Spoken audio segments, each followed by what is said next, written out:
So he did very, very nicely to recover from there. Should be noted. But the ban now back to VPP after they will take out the Weaver. Rari did play a very mean game on the Weaver. It's important to note, though, you mentioned the Troll earlier, that Rari is a ferocious Troll player. He is very, very strong on the hero. Definitely can take some engagements he shouldn't be able to do.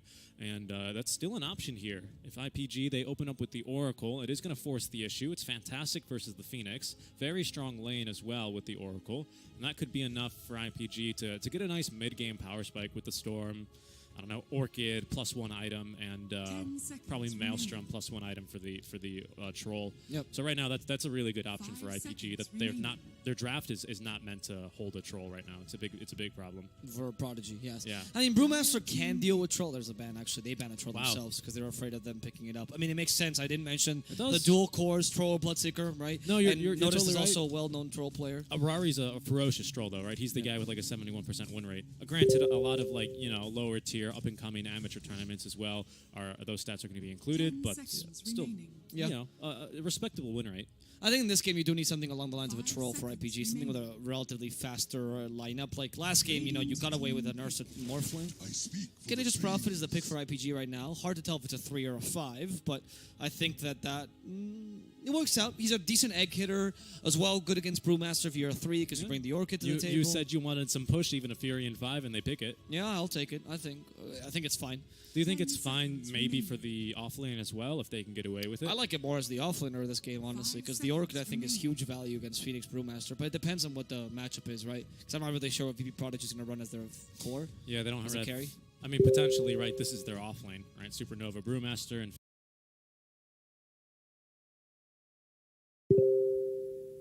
Phoenix for DSA, or Force Major, sorry, that position 4. DSA is the 5, which they may decide to pick his hero now. And continue, I don't know, you can't really continue the flex, though. It's hard to, like, flex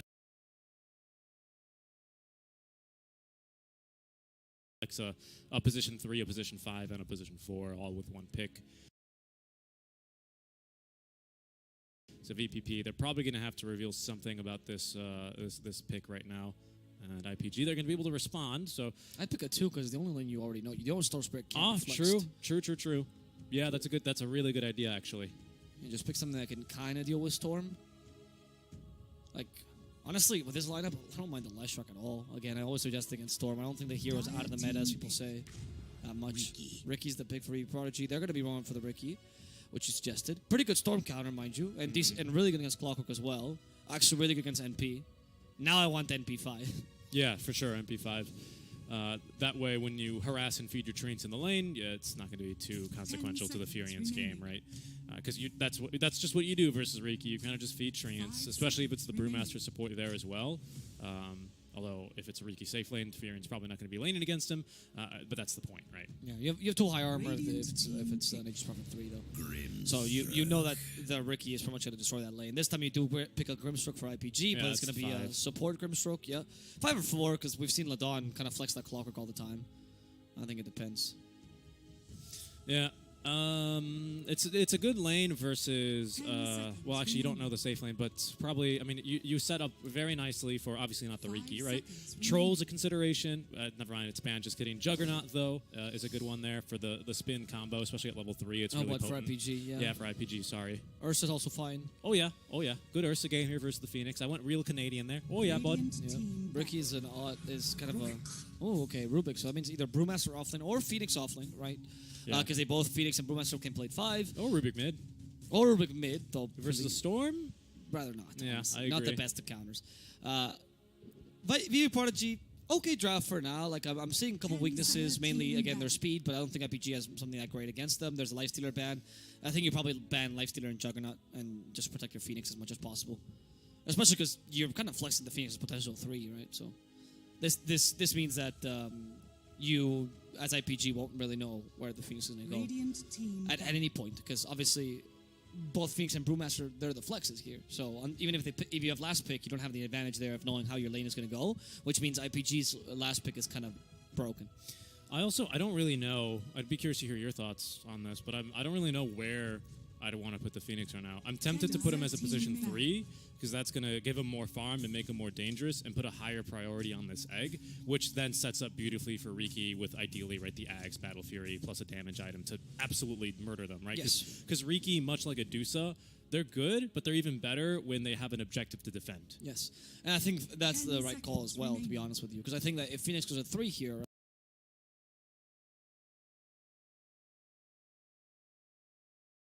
right? On top of that, what you cancel is that if NP and Storm Spirit are your egg hitters,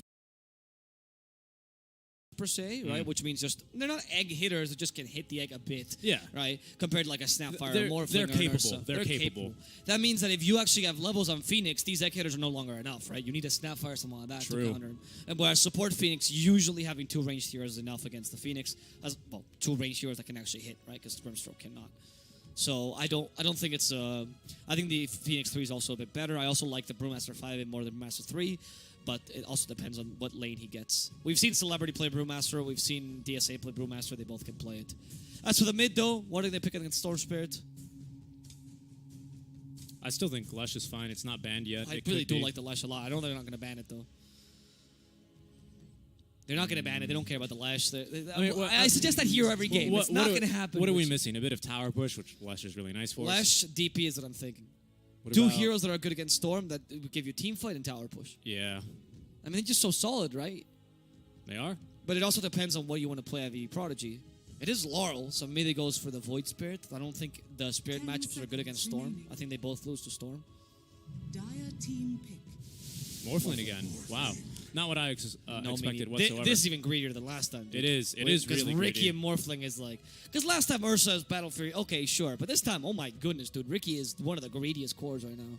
It's like PA levels of greed. And they have like much better catch for Morphling this time around. Yeah, and you're not the 5-on-5 this time. You actually have a win condition as well on the Storm. A lot of single target. 5 seconds remaining. Yeah, I'm concerned for the Morphling because last time we saw a I was actually hoping seeing the Morphling pick. offline brew. Sorry, go ahead. Brew. I was hoping that was actually going to be NP5, Grimstroke 3, right? Because Grimstroke 3 or Grimstroke Core in general is really solid against Morphling because, of course, the Dark Portrait. Yeah, we saw it last time as well. We saw it last time. 4 can still farm the Ags, though, so it's not too bad, though I find that the MP3 is super cancelled here. But yeah, we'll see. And the Phantom Lancer Morphling matchup, quite a peculiar matchup. Depending on who you ask, they'll say one person is sided, one other person is sided, depending. Because, yes, the Phantom Lancer is... I mean, Morphling cannot deal with Phantom Lancer easily. No area damage, it's obvious. But Phantom Lancer is also weak against Morphling because Morphling can morph into you and just use you against you. Right, which is a bunch of you against a bunch of you, which works perfectly. And if you go for even maybe the talents for the morph and stuff, Morphling is just permamorphed into Phantom Lancer and is really difficult to deal with him. And all the important skills from Phantom Lancer he pretty much takes, right? You know, it's funny that you bring that up, but you're absolutely right. PL does not do well, ironically, against another PL. He's built for single target, like just overpowering by numbers. Whereas he, I mean, you never see a PL like micro his illusions. They're always just hitting the same guy, especially because they don't last that long. Interesting hypothesis there. I wonder how this one's going to be going. I also don't really like the 3 Furion, I'm not going to lie, but because it is a position 4 Supernova, sorry, Supernova's the player name. It's a position 4. Oh, wrong one here. Let's get into the game. There we go. That was the right button. Back into the car for just a hot second. Don't worry about it. Guys, we already have the dash cam ready to go. But, is potentially very deadly, as they will actually be sending Laurel, mid lane here.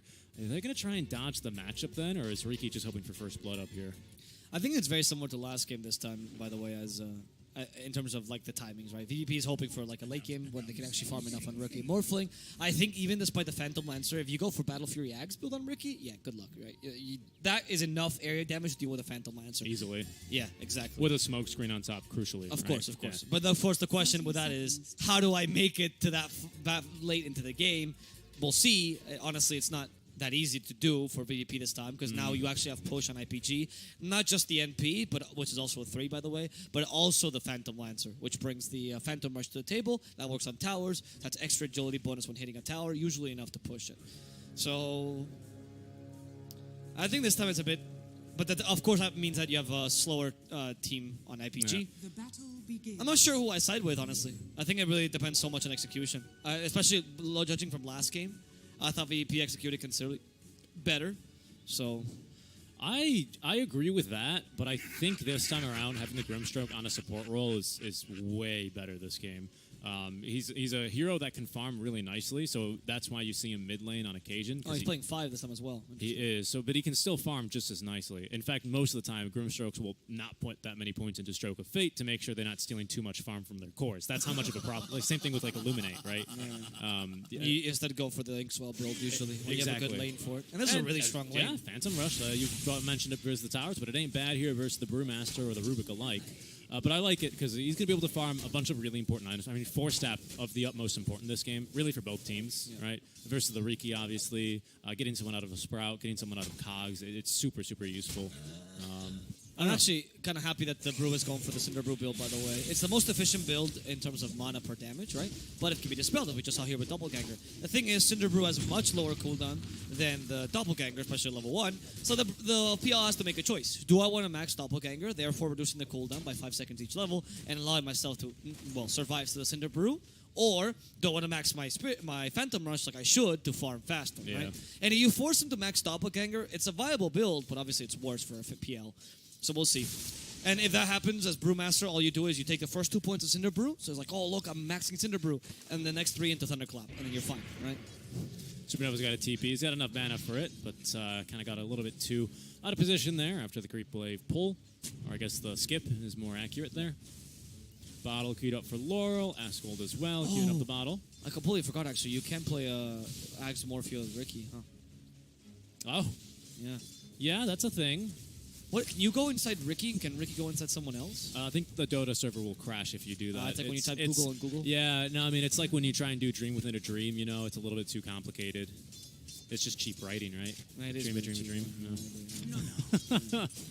Good movie, but cheap writing there. He's done better films. Yeah. Probably his weakest film, actually. Like, we get it. It's a good gimmick. Stop repeating it. He's so proud of himself. Well, it's the same as a Memento, like, oh, I forgot what happens. Yeah, we know. We know. That's why you have pictures all over your I room. still like it. I think the editing was clever in that one, at least. Yeah, it was an awesome movie. I think if you watch that for its editing, you're still good. I agree. I just think his wife is insufferable, so I don't know why I agree, and also the action scenes of him running around like Awful. the cars. It's just like, what is this? That's where you got the idea for the Dark Knight. what is this? Like a film podcast all of a sudden? Sorry.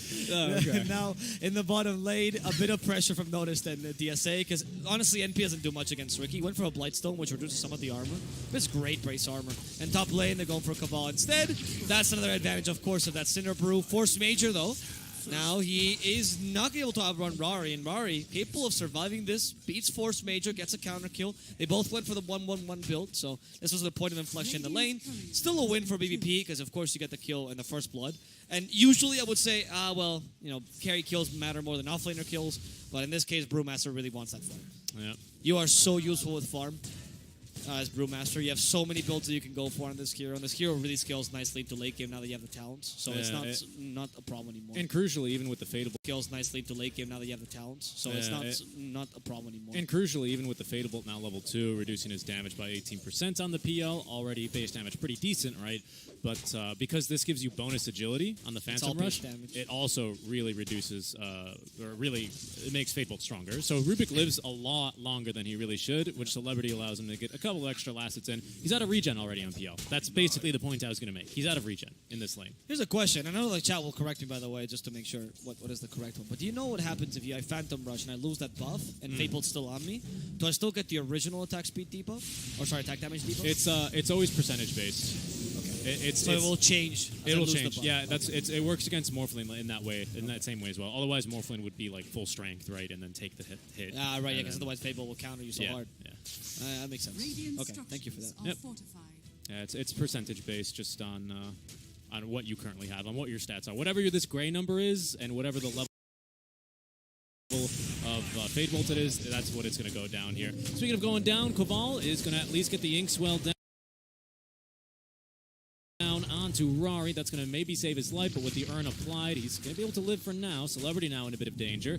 Telekinesis level 1. That's going to stun up Koval as well. As Force Major will pick up the kill onto him. Celebrity might actually survive here. Yeah, he could. There's Phantom Rush. We still have Cinder Brew, which of course will slow down. There we go. We Now don't he's have any playing spells, with, though. Playing with the vision really well to make sure the passive can't come out. Yeah, they can't trigger the Cinder Brew, but I think Celebrity's fine. Why are you playing so aggressively? He still has the Drunken Brawler to get the extra evasion, but you need to heal back up. All right, healing pop there. Unfortunately, when Force Major does secure that kill onto Koval, it's crucially out of range of the urn, so he doesn't get the 2 charges. Otherwise, maybe they actually turn on at the PL there. So a little bit unlucky. Nice shards, nice, what are these called? Trees on the Supernova. As top lane there, going to get a second kill. Rari a little bit low, but yeah, he's going to have a healing salve courtesy of his support, so he's good to go here. He did commit to that Cinder Brew build in the end, it seems like. Or maybe it might be a Division build. I like the choice in the crit early. I think a lot of brews that they go for Cinder Brew, they still try to go and max Thunderclap right after. And 1 point in crit is such a high value because you get a chance of evasion, especially now that it works as a passive. Because, of course, the Drunken Brawler now actually might crit. Talk about Brewmaster, he's going to die in the top lane. Is. Good catch. And there we go. Just a little Inksoul combo with a Grimstroke. And the Phantom Rush, and Brewmaster just can't really last that, unfortunately. Yeah, that cooldown. It was so quick, our camera couldn't catch it. It's fast, especially with Phantom Yeah, Rush. so fast. You move so fast, don't you? I would have. It's impossible to catch. Well, I wouldn't say that. Maybe impossible for me. We'll see. Supernova having a decent time as well in this bottom lane, going straight into the Witch's Blade, so it's going to be just damage out from really the off-lane Furion. I think that's A-okay, as long as you can convert that damage into objectives, whether that be an early Roche with your squad, if we go for something like, I don't know, a Medallion or something, a couple of towers here and there, as he's already getting the push started with the 5-minute wagon, and a creep skip here courtesy of Ladan to make sure they can get as much damage as they can into the tier 1 tower. Churians around here to soak up plenty of harass from the tower, but hey, I mean, look at this. Fire Spirits onto the wagon, extremely effective, as that thing does not attack very quickly whatsoever. And it's allowing Ricky to take all the last hits despite the fact that they should be defending this tower. Yep. No, I was like, nah, dude, I'm farming. Oh, no, he messed up there. He actually could have taken the creep with a Blink Strike there. Big mistake. Nah, that's okay. Dance, dude. Let's see that. Like, we didn't notice you just missed 2 last hits, dude. What What are you doing playing in competitive? Missing 2 whole hits. I can't believe that. That's 100 gold. Honestly, just disband the team. If Twitch chat were coaches. Top lane, in trouble here is Celebrity. Koval continuing to fight here versus them. We don't have the Urn of Shadows, which counts as the spell damage, so Celebrity, yeah, kind of getting body blocked by Koval. And he is going to die to the likes of Rari, level 6 already, so he's got the Juxtaposed Drunken Brawler, giving him a bit of move speed, but not enough to outrun his fate. The stroke of fate from Koval. Well done. Thank you. Yep. No, I love the Grimstroke Alliance as well. And the Celebrity, yeah, he had a good laning stage, but now they're starting to play a bit extra aggressive. You have to realize that Brew, you don't have level 6, right? Ironically, Brew becomes kind of weak in certain matchups, but right before he hits level 6, right? Around level 5. Because everyone is strong enough to tank his Cinder Brew stupidity. But now, as on top of that, you don't have the Premo split, which you kind of need to fight now. That's exactly right. I mean, you think about a lot of other lanes, like level 3 is a big power spike, for example, the Grim or a Darkseer lanes, right? Especially with a Jug. Askel's going to go right inside of those cogs, wants his kill into TSA. He does have an Icarus dive. He's not even going to die, as Natus will rotate on over as well. Double Blink Strike here, and into the Tricks of the Trade. DSA getting the kill there. This does, again, give a little bit more space to Supernova, so he's just going to go full push mode. Is he going to get this tower with this push? Not quite. I think so, dude. You think? I think so. I don't know if they're quite interested. Like, Ricky walks in, and Supernova's like, okay, try to D-push me, dude. He is level 6, so, you know. He deals damage, but he's really bad against, well, pushes. Because look at that. That's why people started building Battle Fury on Ricky, just so he could hit creeps a bit more efficiently. Oh, we have almost put on Celebrity. He doesn't want to use it, though. No, definitely not. Oh, but the illusions might just force him. No, thank God. That was close. It was a little close. Yeah, DD in for DSA. That's the whole reason he went mid, to snipe the bottle rune away. Do we have any stacks now? We do. A couple of stacks for Askold. Arcane rune's real nice. That'll allow him to maybe farm 1 extra camp if he wants to. And he is going to decide. Okay. Mid tower then, Ladon soaking experience. Laurel, though, is, starting to chunk the tier 1 tower. I mean, with stats alone, that's a lot of damage. They killed Force Major by accident with the Wrath of Nature. Yeah, they did. And now you go, all right, let's push top tower. I did my work in bottom, but this is the one I'm committing to, apparently. Celebrity walks in, Thunderclap, watch to annoy him. Yeah, the silence on Celebrity, though. Just dead. He doesn't have promo split because of the silence. What was that play? Not a very wise play to make there. It seems like I doubt he's tilted already this early on into the game, but that does kind of seem like a play you'd make when you're tilted, right? Yeah, that was the kind of play where you go like, I TP, I Thunderclap him, and then I just profit. died. Yeah. Yeah, there wasn't like an idea to deal with him. They're going to lose the tower. Rari has to make that. Laurel actually dodging. Wow, I didn't know that dodged the Phantom, but I guess it makes sense because you're invulnerable in that stage. Does that mean you can vacuum a Morphling mid-waveform? Because you can vacuum a Storm Spirit. I'm actually not sure about that one, genuinely. Because I mean, I know you're invulnerable, and now vacuum can. I guess so. Yeah, would make sense, right? Wonder when we're going to see that. Now there's another one where I can point out my favorite Darkseer interaction. It's his favorite Darkseer interaction. He's a good hero. Fun hero to watch. Regen Rune here for our Morphling getting back to full HP. Something that worth. Yeah, sure. It's concerning. PL already this far ahead. He can kind of fight early, especially with Diffusal Blade. It's not the strongest this game, considering we've got plenty of strength heroes here and a couple of agi heroes not really famous for their int gain, but which is more mana to burn in damage, but it's good for killing at least the Morphling, as the hookshot's going to miss, but that's okay because they're going to have the Stroke of Fate. They barely connect that one, make that Ink Swell onto Laurel, but he did get off the strength gain in between the stuns. So they could continue to push here. No hookshot available for Ladon. Asgold, only one of the staffs here for the Orchid. They got 4 heroes here. Do we have a Supernova? We do not. It's only level 5 for DSA, but Asgold taking lots of damage regardless here with the Cinderbrew as well. He's going to continue burning down. That's a pretty... Cinderbrew did a lot of damage. That's a good combo. Already. Yeah, maybe they should have sent the Phoenix top, huh? Yeah, maybe. Well, I think the Rubik with Fable is also really useful. Hey, you take the tower. We already justified, right, what Rubik against PL is so good. Yeah, true. And again, Morphling by Laurel. Just an impressive playmaker, honestly. Like, usually the Morphling mid plays more of a greedy win condition role. Not this case, not last game either. You're just playing full aggression, allowing Ricky to have much more farm than he has any right to be honest. But the Fusel Blade finally came out on PL, and the farm still favors IPG for this early mid game. So they're going to be able to fight you before you're ready to fight them, honestly. Rika's nearly got that Battle Fury, 3 or 4 But then components. once you get Battle Fury, you're still not ready. You still need No, eggs. no, of course not. You 100% need eggs, and Right. even a damage item by then, I would say. For the next solid 6-7 minutes, you're going to be farming on Ricky. And that's where IPG really breaks you, right? When they have Orchid on the NP, or Witchblade actually, rather, because Orchid's on Asgold. Orchid on the Storm, yep. Yeah, and which then is up. the Diffusal Blade on the Phantom Lancer. And he's going to be looking to fight as well, going for the Hood of Defiance. You Great need to. build. Yeah, you need to, absolutely. But it's also not a bad item on him whatsoever. Yep. And it allows him to engage in these early fights, especially if they're going to be a bit of the longer fights. That's where PL is really going to start to outshine these enemies. Yep. Notice he's looking to create a bit of space for himself, recognizes that they need this tier 1 tower down, and sometimes you got to get your own hands dirty, position 1 players. Get out of that jungle, start hitting some towers. Ricky hates it. It's like, what do you mean I can't just endlessly farm the jungle? Oh, he's got to hit some towers, because IPG, they hit towers better than you do, and they're going to be able to cut off your access to those creeps that you want to hit. No, there's the difference between NP this game and lack of NP last game, right? I was right about just pick an MP5 at least. It's working perfectly. It's a 3 as well. So it's a 3, so it's got real damage because we've got the Witchblade as well as the Storm Orchid timing. Yep. I don't believe Storm has showed on the map. In fact, I believe that's probably the case because we have a Smoke of Deceit along with the Hookshot both ready to go. Who is our victim bot lane? It's going to be DSA. He's going to be dead here. Yep, Soul Burn for sure. Down he goes. That's the Orchid reveal. Not the worst one to be dying. He should be the one farming here anyway, so he's doing his job. Yep. So with the what's the build right now actually for the Morphling that he's going for? Is he going for the E-Blade build? Or is he going for the Scott? E-Blade. Okay, so same Space Creation build for Morphling as last game. Appropriate this game. It makes sense, yeah. The only issue is that with Orchids now, coming on Storm and such, and obviously that being a 0-cost point item, you're going to struggle a bit more than last game, right? Because last game you could afford to wait for your BKB a fair amount, just go for the really expensive E-Blade, which makes you a really huge offensive threat, but no defensive capability whatsoever. That's right. This game you're going to be punished for that. And just to really, take that like make it clear, right? To make it clear, compared to last game, right? Laurel was playing obviously versus Asgold. Asgold last game, his first item, his big power spike was that E-blade, which he had after the Boots of Travel, so like 18 minutes in, right? Yeah. This game, he's actually been beat to the punch to his first item, and it's an item that is extremely deadly, right?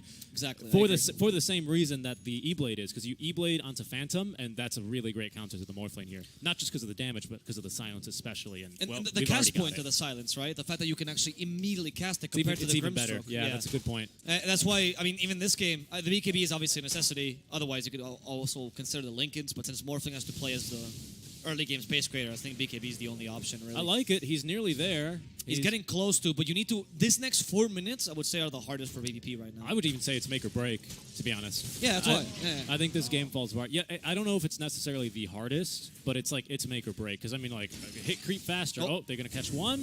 It's the Brewmaster celebrity. He's not gonna be able to get the ulti off. He knows, but he's also not gonna be able to leave.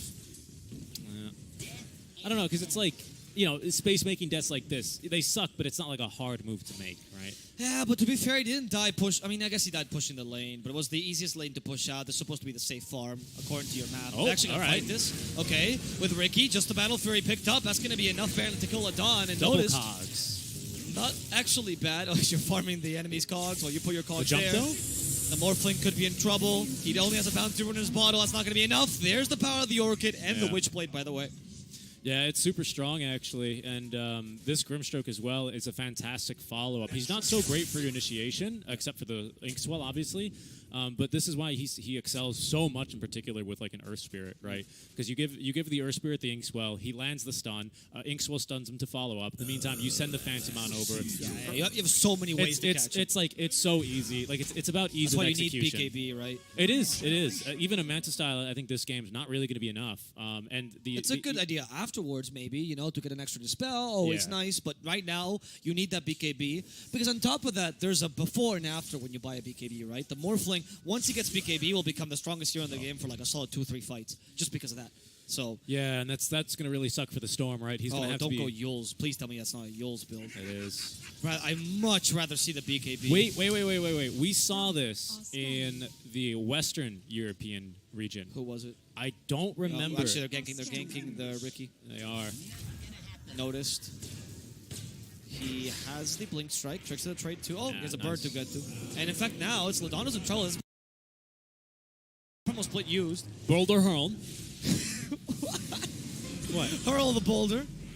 They Cool. did. That's what it is. It's Hurl Boulder. They're going to find him. Okay. Ladon is in trouble now as well. Tricks to the trade. This is going to be 2 kills here as the gank is going to fail. Stolen Inkswell is a Did you have a beautiful stroke spell. by saying that? Oh, No. boulder hurl. Boulder Hurl. Oh my goodness. That's like, you know, like stun tossed, Boulder Hurl. No, you're right. You're using the passive phrasing. Yeah. Yeah. What do you mean? That's my favorite I ability. thought you were having a stroke. No, genuinely. no, I was no. worried for a second there. No, Hurl Boulder is what the Mud Golems have, and it's what the Earth Burling has. Yeah, it's that's true. that's the ability name. They hurl a boulder. Yeah, they do hurl a boulder. But when they boulder hurled, Boulder hurln. Hurln, I think. are you? right? Why? Because that's how you say it. Is that what the word is? That's like the current tense. Yeah. I don't think that's correct. I think it's hurled. I could be wrong. Who knows? It's only my first language. DSA running away. He's going to be able to get rid of that Inkswell. How But the did he Phantom got Rush rid of after him. Supernova committed because they're going to TP in the Rubik. They did actually connect onto one. And they have the smoke Oh. screen. So close, but it's okay because they're going to be set up for the kill and return onto Rari. All in exchange Kinda for the Supernova. Absolutely. Celebrity now chasing. Unfortunately, Drunken Brawler not going to be enough to catch up. Koval uses his own Inkswell now. Ladon does have that hook shot, not power shot, to try and counter initiate here, but he's not going to get the chance. 2 heroes dead in exchange for the Phoenix. Okay, well, with that, IPG, they lose the PL, which I think is the biggest loss there. Honestly, BVP managing to hold their own somewhat. And I would like to see as well, just stop looking at the past. He just searched, I'm going to call you out. He just searched the past tense of hurl. Stop yourself. Stop yourself. Okay, wait, Ricky in trouble. E-Blade, good. Hook shot on top, silenced. The Rubik in trouble. He dies immediately to the Orchid, and Laurel is in a really bad position. He doesn't have enough mana for waveform. Nobody's here to help him. Nah, Laurel's done for. He is. That was a really big mistake after such a huge kill on the PL. However, the thing I wanted to check out was Ricky. How far away is he from the Ags? 1,600 gold away.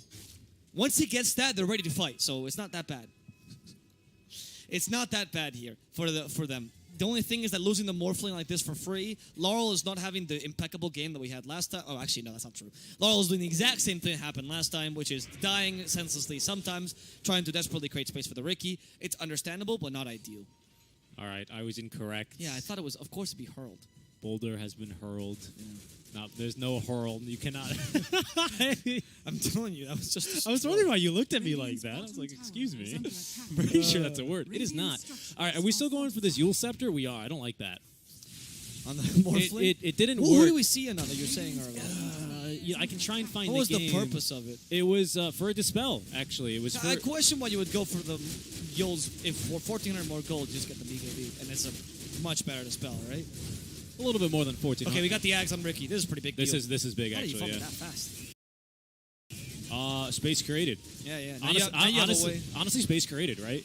Like this jug kill, or sorry, this PL kill, this morph kill here, this morph kill here, like all that time, right? The Riki farms. Yeah. I mean, it's kind of stupid, but I do this every single time just to drive the point home. Okay, they lose a team fight, they lose a morph, but Riki's farming, right? In this case, PL. Oh, I heard a promo split. Oh no, he was just throwing some beer. Oh, okay. That was a thunderclap noise. No. He does the. I think he was baiting it out. Anyway. Oh no, hook shot. They've actually hit Asgold here. That means there's no follow-up stun on the Morphling, which is going to be. He got it in time. He's It's fine. able They're to get it counter in initiator time. on Supernova, the Sprout. He's going to save himself, but they got the Storm much more importantly. The Hurl Boulder catches him. Now that's strike, but he does have the ball lining to get away, so Asgold is not going to suffer the death. Only Clockwork dies. Most importantly, though, Morphling is alive. Even if he had to waste the Primal Split. Yeah, 10-second BKB on the Furion is going to be used there. Though that's a bit of a blow right now. They could potentially look for Roche off the back of this Aghanim Scepter for Riki, but he'd rather just be farming straight into the Daedalus. Yep. And I think that's going to be a good move there. Aghanim Scepter queued up now for Celebrity. So huge. Yeah. But obviously Ricky's already online, so now the game is no longer easy for IPG, because Ricky can just do that. Ricky can fulfill the role now of the secondary space creator and allow Laurel to take the safe farm now. Because Ricky can easily go for not only the space creation by killing heroes, but also can go for the unsafe farm in the dead lane, because you have an axe now, you push it so quickly. Literally 2 hits to the wave and it's done for. So I think that here the VV Prodigy's options have really expanded with this Ricky axe. And you're seeing now he's starting to really catch up to Phantom Lancer. You farm so fast on that Ags. It's incredible. It is, yeah. It's one of the most broken interactions of the game, that new Ags Battle Fury. Yeah, honestly, I think a decent way to balance it is to make sure that it just can't move anymore. Like, just get rid of like the pocket Riki thing. Yeah, the pocket Riki isn't necessary. It'd still be really good, by the way. It is. That's what it's I mean. It's mostly the 2 hits that people buy it for. It is, of course, and the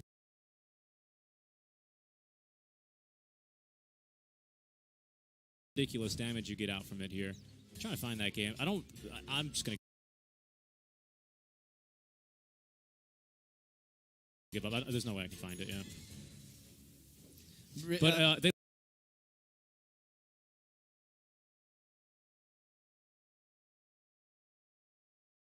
lost with it. Is the important part. And the Yules morph. That's yeah, fine. I mean, I believe you. I just.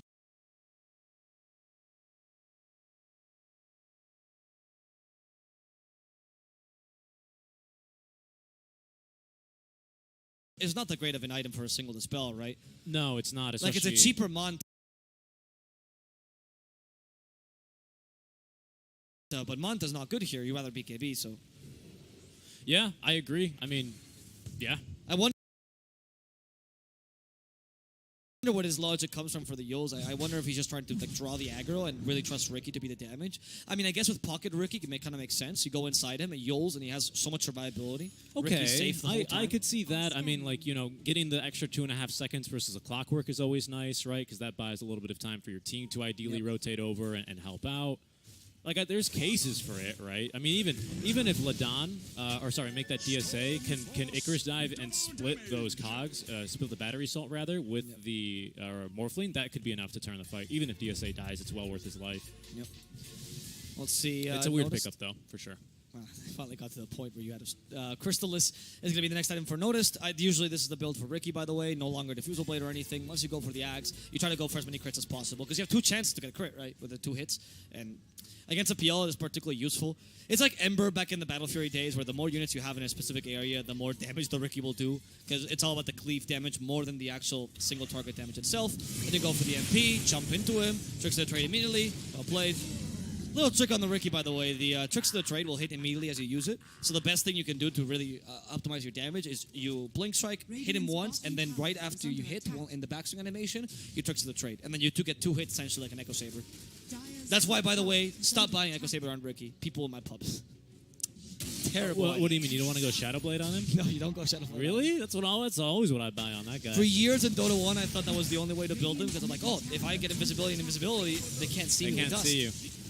Joke's on you, nobody in Dota 1 bought dust, so it's fine. They need a double dust. Let's see. Celebrity still has the primal split. Ladon? I don't want to go in if I was them. They're trying to steal this Roshan. Good supernova defensively. Ladon there! Shot!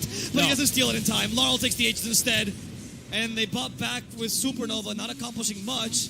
Supernova completed on the Phoenix. Almost Rari's been in trouble. used. They're stopping Rari completely. He's been silenced for too long. Thinks of a smoke screen. But he finally double gangers himself to safety. That is not going to be really useful soulbind. And the morph ends up killing Rari. There's the power of the Riki Axe as well. Going for Caval next. Trying to use the Shadow Amulet to get away. And he will use successfully. I think he'll TP in just time. barely. Well done. I can't believe PL shows up to that fight. I mean, he's got heart, he's tanky, but they got lots of damage for you, my friend. And the issue in that engagement was, like IPG, they make the call, they make the all-in call, and in my opinion, as soon as that all-in doesn't work, and you've already wasted all of the mana on the Storm, which means he can no longer fight, you've lost Ladon, which is your greatest source of initiation and counter-initiation just behind the Storm. There's no more fight for you guys. There's no fight there that exists. They even buy back in Supernova. I mean, I like the call. I think it's a bold move to be making here and could potentially swing the events of this game in their favor. But you have to call it off. You got to know when to call it off there.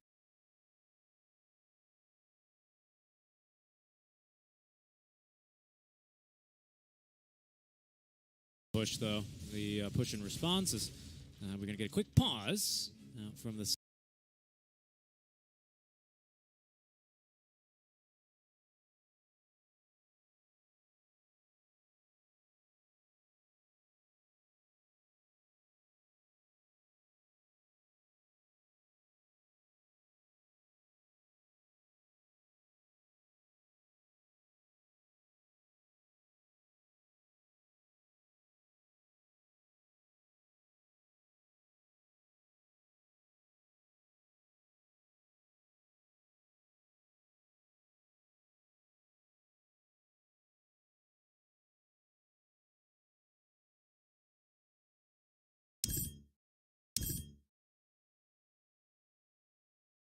PPP, especially when we get a BKB up. I mean, here's the Yule Scepter, by the way, on the morph. We'll see if that ever comes into effect here. Yeah, you know what? Like, I'm willing to see it out. Again, the only reason I don't like this, it... You know, I'm going to say, yeah, sure. The only reason I don't like it is because it didn't win before, and it was in Western Europe as well for lower division. I just don't see the advantages over the If BKB. anyone can remember that game, please let me know in the chat. Because I was watching it the other game, and the Capsters had a very similar reaction to what you had, which is why not just go for it? Like, literally, like that's the thing, and I agree. Was Purge cast in that game? No, I believe it was Cap, perhaps. I think it was Cap for sure on one of them. I want his Weatherman segment on this Yule Scepter, because I remember his Weatherman segment at the Alc was one of the funniest things ever. It was like watching a kid coming prepared to the debate. This was Alc Offlane, by the way. Yeah, it was Alc Offlane, which Purge absolutely hates, and I've never seen him so passionate about something. It was awesome. It was a great segment.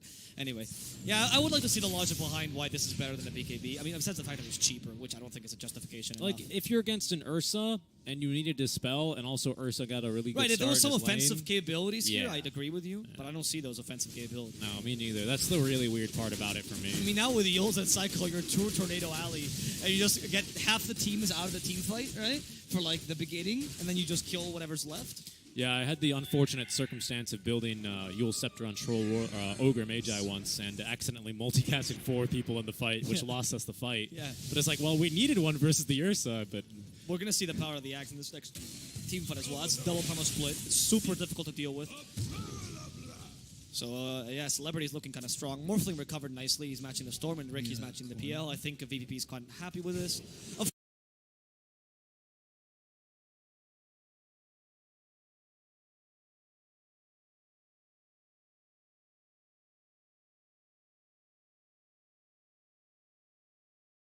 Staffs. Like, okay, there's one. Shout out to you, Ladon. You always know what to build. But this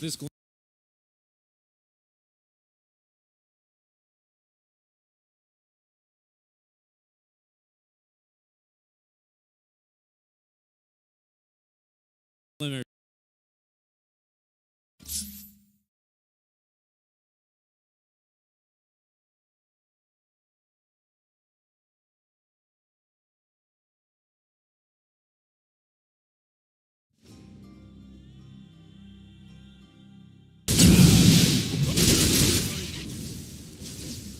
Jug kill, or sorry, this PL kill, this morph kill here, this morph kill here, like all that time, right? The Riki farms. Yeah.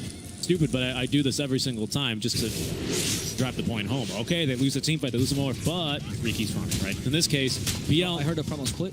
No, he was just throwing a. So that was a thunderclap noise. No. He does the. Oh no, hook shot. They've actually hit Asshole here. That means there's no follow-up stun on the fourth lane, which is going to be... he got it in time. It's fine. They're counter-initiating on Supernova Sprout. He's going to save himself, but they got to storm much more importantly. The Hurl Boulder catches him. Now at that strike, but he does have the ball lining to get away, so Asshole is not going to suffer the death. Only Clockwork dies. Most importantly, though, Morphling is alive. Even if he had to waste the primal split. Yeah, 10-second BKB on the Furion is going to be used there, though that's a bit of a blow right now. They could potentially look for Roche off the back of this Aghanim Scepter for Reek, but he'd rather just be farming straight into the Daedalus. And I think that's going to be a good move there. Aghanim Scepter queued up now for Celebrity. So huge. Yeah. But obviously Ricky's already online, so now the game is no longer easy for FFG, because Ricky can just do that. Ricky can fulfill the role now of the secondary space creator and allow Laurel to take this. Radiant's bottom tower. Because Ricky is can under easily go attack. for not only the space creation by killing Radiant's heroes, bottom but tower also can go for the unsafe farm in the dead lane. Because, you know, you have an axe now, you push it so quickly. Literally 2 hits to the wave and it's done for. So I think that here the VP Prodigy's options are really expanded with this Ricky axe. And you're seeing now he's starting to really catch up to Phantom Line. So you farm so fast in that axe. It is, yeah.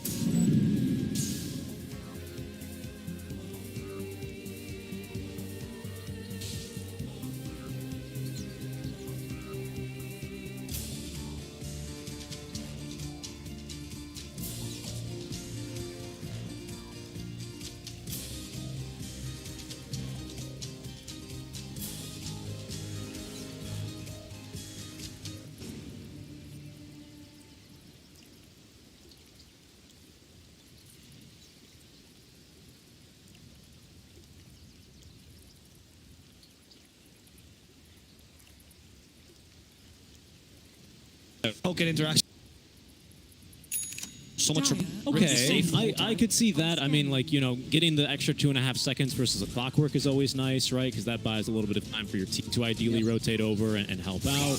Like, there's cases for it, right? I mean, even if Ladon, make that TSA, can Icarus dive and split those cogs, split the battery salt rather, with the Morphling, that could be enough to turn the fight. Even if TSA dies, it's well worth his life. It's a weird pickup, though, for sure. Finally got the Crystallis is going to be the next item for Noticed. Usually this is the build for Ricky, by the way. No longer Diffusal Blade or anything. Let's just go for the Axe. You try to go for as many crits as possible, because you have 2 chances to get a crit, right, with hits. Against a PL, it is particularly useful. It's like Ember back in the Battle Fury days, where the more units you have in a specific area, the more damage the Ricky will do, because it's all about the cleave damage more than the actual single target itself. You go for the MP, jump into him, tricks the trade immediately, a blade. Little trick on the Ricky, by the way. The tricks of the trade will hit immediately as you use it. So the best thing you can do to really optimize your damage is you blink strike, hit him once, and then right after you hit in backswing animation, you tricks of the trade, and then you get 2 hits essentially like an Top extra. tower is under That's why, by the way, stop buying Echo Saber on Ricky. People might buy. And it's Terrible. What do you mean? You don't want to go Shadow Blade on him? No, you don't go Shadow Blade. Really? That's always what I buy on that guy. For years in Dota 1, I thought that was the only way to build it. Because I'm like, oh, if I get invisibility, they can't see me. Can't see you. Joke's on you, nobody in Dota 1 bought Dust, so it's fine. They need a double dust. Let's see. Celebrities does. They probably play. I don't want to go in. If I was there, try to steal this shot. Good Supernova defensively. Goes out with a shot. But he doesn't steal it in time. Laurel takes the Aegis instead. And they bought back with Supernova, not accomplishing much. Supernova completed on the Phoenix. They're stopping Mari completely. He's been silenced for too long. Takes on a smoke screen. But he finally double angers himself to safety. That is not going to be really useful soulbind. And the Morph ends up killing Rari. There's the power of the Ricky Axe as well. Going for Cabal next. Trying to use the Shadow Amulet to get away. And he will use successfully. I think he'll TP in just time. Barely. Well done. I can't believe PL shows up to that fight. I mean, He's got heart, he's tanky, but they got lots of damage for you, my friend. And the issue in that engagement was, like, IPG, they make the call, they make the all-in call, and in my opinion, as soon as that all-in doesn't work, and you've already wasted all of the mana on the Storm, which means no longer fight, you've lost Ladan, which is your greatest source of initiation and counter-initiation just behind the Storm, there's no more fight for you guys. There's no fight there that exists. They even buy back in Supernova. I mean, I like the call. I think it's a bold move to be making here and could potentially swing the events of this game in their favor. But you have to call it off. You got to know when to call it off there. Yep. Yeah, that initiation by IPG, as you say, the initial idea of the Clockwork, especially low committal, fine. Yeah, Storm But even, I think that's you even fine force too. the Supernova, okay, great, right? And then after that, I agree with you, the PL. Especially because Smokescreen is so brutal, as we mentioned in the draft against PL, right? Yeah. Usually that wasn't a problem because PL was such a good counter to Ricky, because Ricky didn't have the Ag Battlefield build. Yeah, because Ricky's single target. What do you mean? He built Diffusal. Exactly. Battle Fury, why would I want Pocket Ricky? You know? Oh, if only we knew back then. Yeah, exactly. And that is one of the difficulties that I find that IPG is going to struggle with now. Smokescreen's brutal against PL. You have enough target, or you have enough clear, sorry, for his loot. And even if a Morphling who's kind of fulfilling that space creation role, which makes it really difficult for you to know who to target. Do I kill the Morphling, who's by far the hardest to kill in terms of HP, and I go for him first and murder him? Or do I ignore him and then I have to deal with his Z-Blade, his shotgun, etc., etc.? I like this counter push, though. The responses. Quick pause. Side here. B. Connect. They are going to have to back away from this tower, though, because the cores have already committed their TP. Sec lag. Sorry, just waiting. Settle. Number one. Still very much so up in the balance, though, I would say, Avo. I mean, right now, for the next couple of minutes, VP, especially when we get a BKB up. I mean, here's Dual Scepter, by the way. We'll see if that ever comes into effect here. You know what? Like, I'm willing to see it out. Again, the only reason I don't like it... No, I'm going to say, yeah, sure. The only reason I don't is because it didn't win before, and it Western Europe as well for lower teams. I just don't see the advantages over the If BKB. anyone can remember that game, please let me know that. I was watching it the other... The Capsters had a very similar reaction. Why? Why not? Like, literally, like, that's the thing, and I agree. Was Perch cast in that game? No, I believe it was... was Cap for sure, one of them. I want his Weatherman sec, because I remember his Weatherman sec. Alec was one of the. It was like watching a kid coming prepared. This was Alec Offline, by the way. Yeah, with Alec Offline. Absolutely. First even so. It was awesome. Anyway, yeah, I would like to see the logic behind why this is better than the BK. I mean, besides the fact that it's cheaper, which. Like, if you're against an Ursa and you need a Dispel, and also Ursa got a really good right, start there was some in his offensive lane. capabilities here, Yeah. I'd agree with. No, me neither. That's the really weird part about it for me. I mean, now with the Yulz and Cycle, you're in Tour Tornado Alley, and you just get half the team is out of the team fight, right? For like the beginning, and then you just kill whatever's left. Yeah, I had the unfortunate circumstance of building Yule Scepter on Troll Ogre Magi once and accidentally multicasted 4 people in the fight, which lost us the fight. Yeah. But it's like, well, we needed one versus the Ursa, but... We're going to see the power of the act. But it's last double pumel split. Super difficult to deal with. So, yeah, Celebrity is looking kind of strong. Morphling recovered nicely. Dorman Ricky's match with PL. I think VP's happy with this. Of course, this time IPG has much more late game potential than last time. It's not like they lose given a certain... Radiant's They bottom can tower fight this, is but under honestly, attack. I don't find the PL versus Ricky. No, I think PL needs way too many items, and we need, like, a lot of help from his team. Like, this... What is he going for? PL? I believe he's going for the Ska. Okay, it was going to be... Well, he has the heart, right? And now he's got the man. So I'm hoping Scotty after. The Scotty is kind of a necessity. Yeah, I think you just need the stats. Not only then are your illusions basically unkillable, but they also do a lot of damage by then. I would like to see 4 staffs. Like, okay, there's one. Shout out to you, Ladan. You always know what to build. But this Glimmer should be a force, in my opinion. I really don't see any case for the Glimmer Cape this Radiant's game. bottom tower The Magic is under Burst, of attack. course, from Morphling. There's a case to be made there, but I think 4 staff is more of your pressing concern, considering the second item for Morphling was the Radiant's middle tower. No, but I do it. Supernova being forced out. Is under If when the second item is Yulz, you go, do I care about this hero? Is this any longer? Morphling even, like, I don't even need to worry about this guy. Don't worry about Radiant's it. middle tower is under attack. Ricky's starting to hit really hard. He is. Yeah, Daedalus number 1. DD bottled up for him for a nice rainy day. He is going BK. Oh, so Laurel can always just turn into PL and just play this game that way, right? Well, I'm morphling, but I'm not really a morph. Oh no, Ladon's like, wait a second, that's not mine. Runs away, the Glimmer Cave and 4 stat, There you that's go. it. All right, That's there's all the your Glimmer save Cave. used in a single hero. Yeah, I mean, again, we just need, that's what you need against Riki, really. It ain't bad as well versus the Brewmaster if you can kind of force away from him and kite out one of these brew lanes a bit further, but... I love that Brew nowadays can just go for the gold, and once you actually go, all right, guys, what do I need to live? Great, that's all I need. yeah, really. Aeon Disc, and to be honest, I still like the idea of building auras on him, though, because those persist through the... Yeah, particularly Vlad's, because it's cheap. Yep. And very cheap, and it even got buffed, right? yeah, now it gives you armor against God. Yeah, and damage. Well, yeah, but like the armor to me was, when they took away the armor and gave it to the... I was like, why would Yeah. anyone ever buy this item again? Okay, fair enough. And then they put the armor back in, I was like... Fair enough. That's the item I wouldn't mind seeing. Yeah, it's a aura. Why not? DD Rune is going to get picked up for Riki. His next item, of course, going to be replacing this GG branch and slotting in that BKB most likely. Look at that efficiency. Still has the GG branch, still has the circle. Yeah, plus 4 stats. Plus 4 stats, right? Plus 3, you're right. I thought NA math. NA maths. What's 2 plus 1? 2 plus 1 is 4. 2 plus 2 is also 4.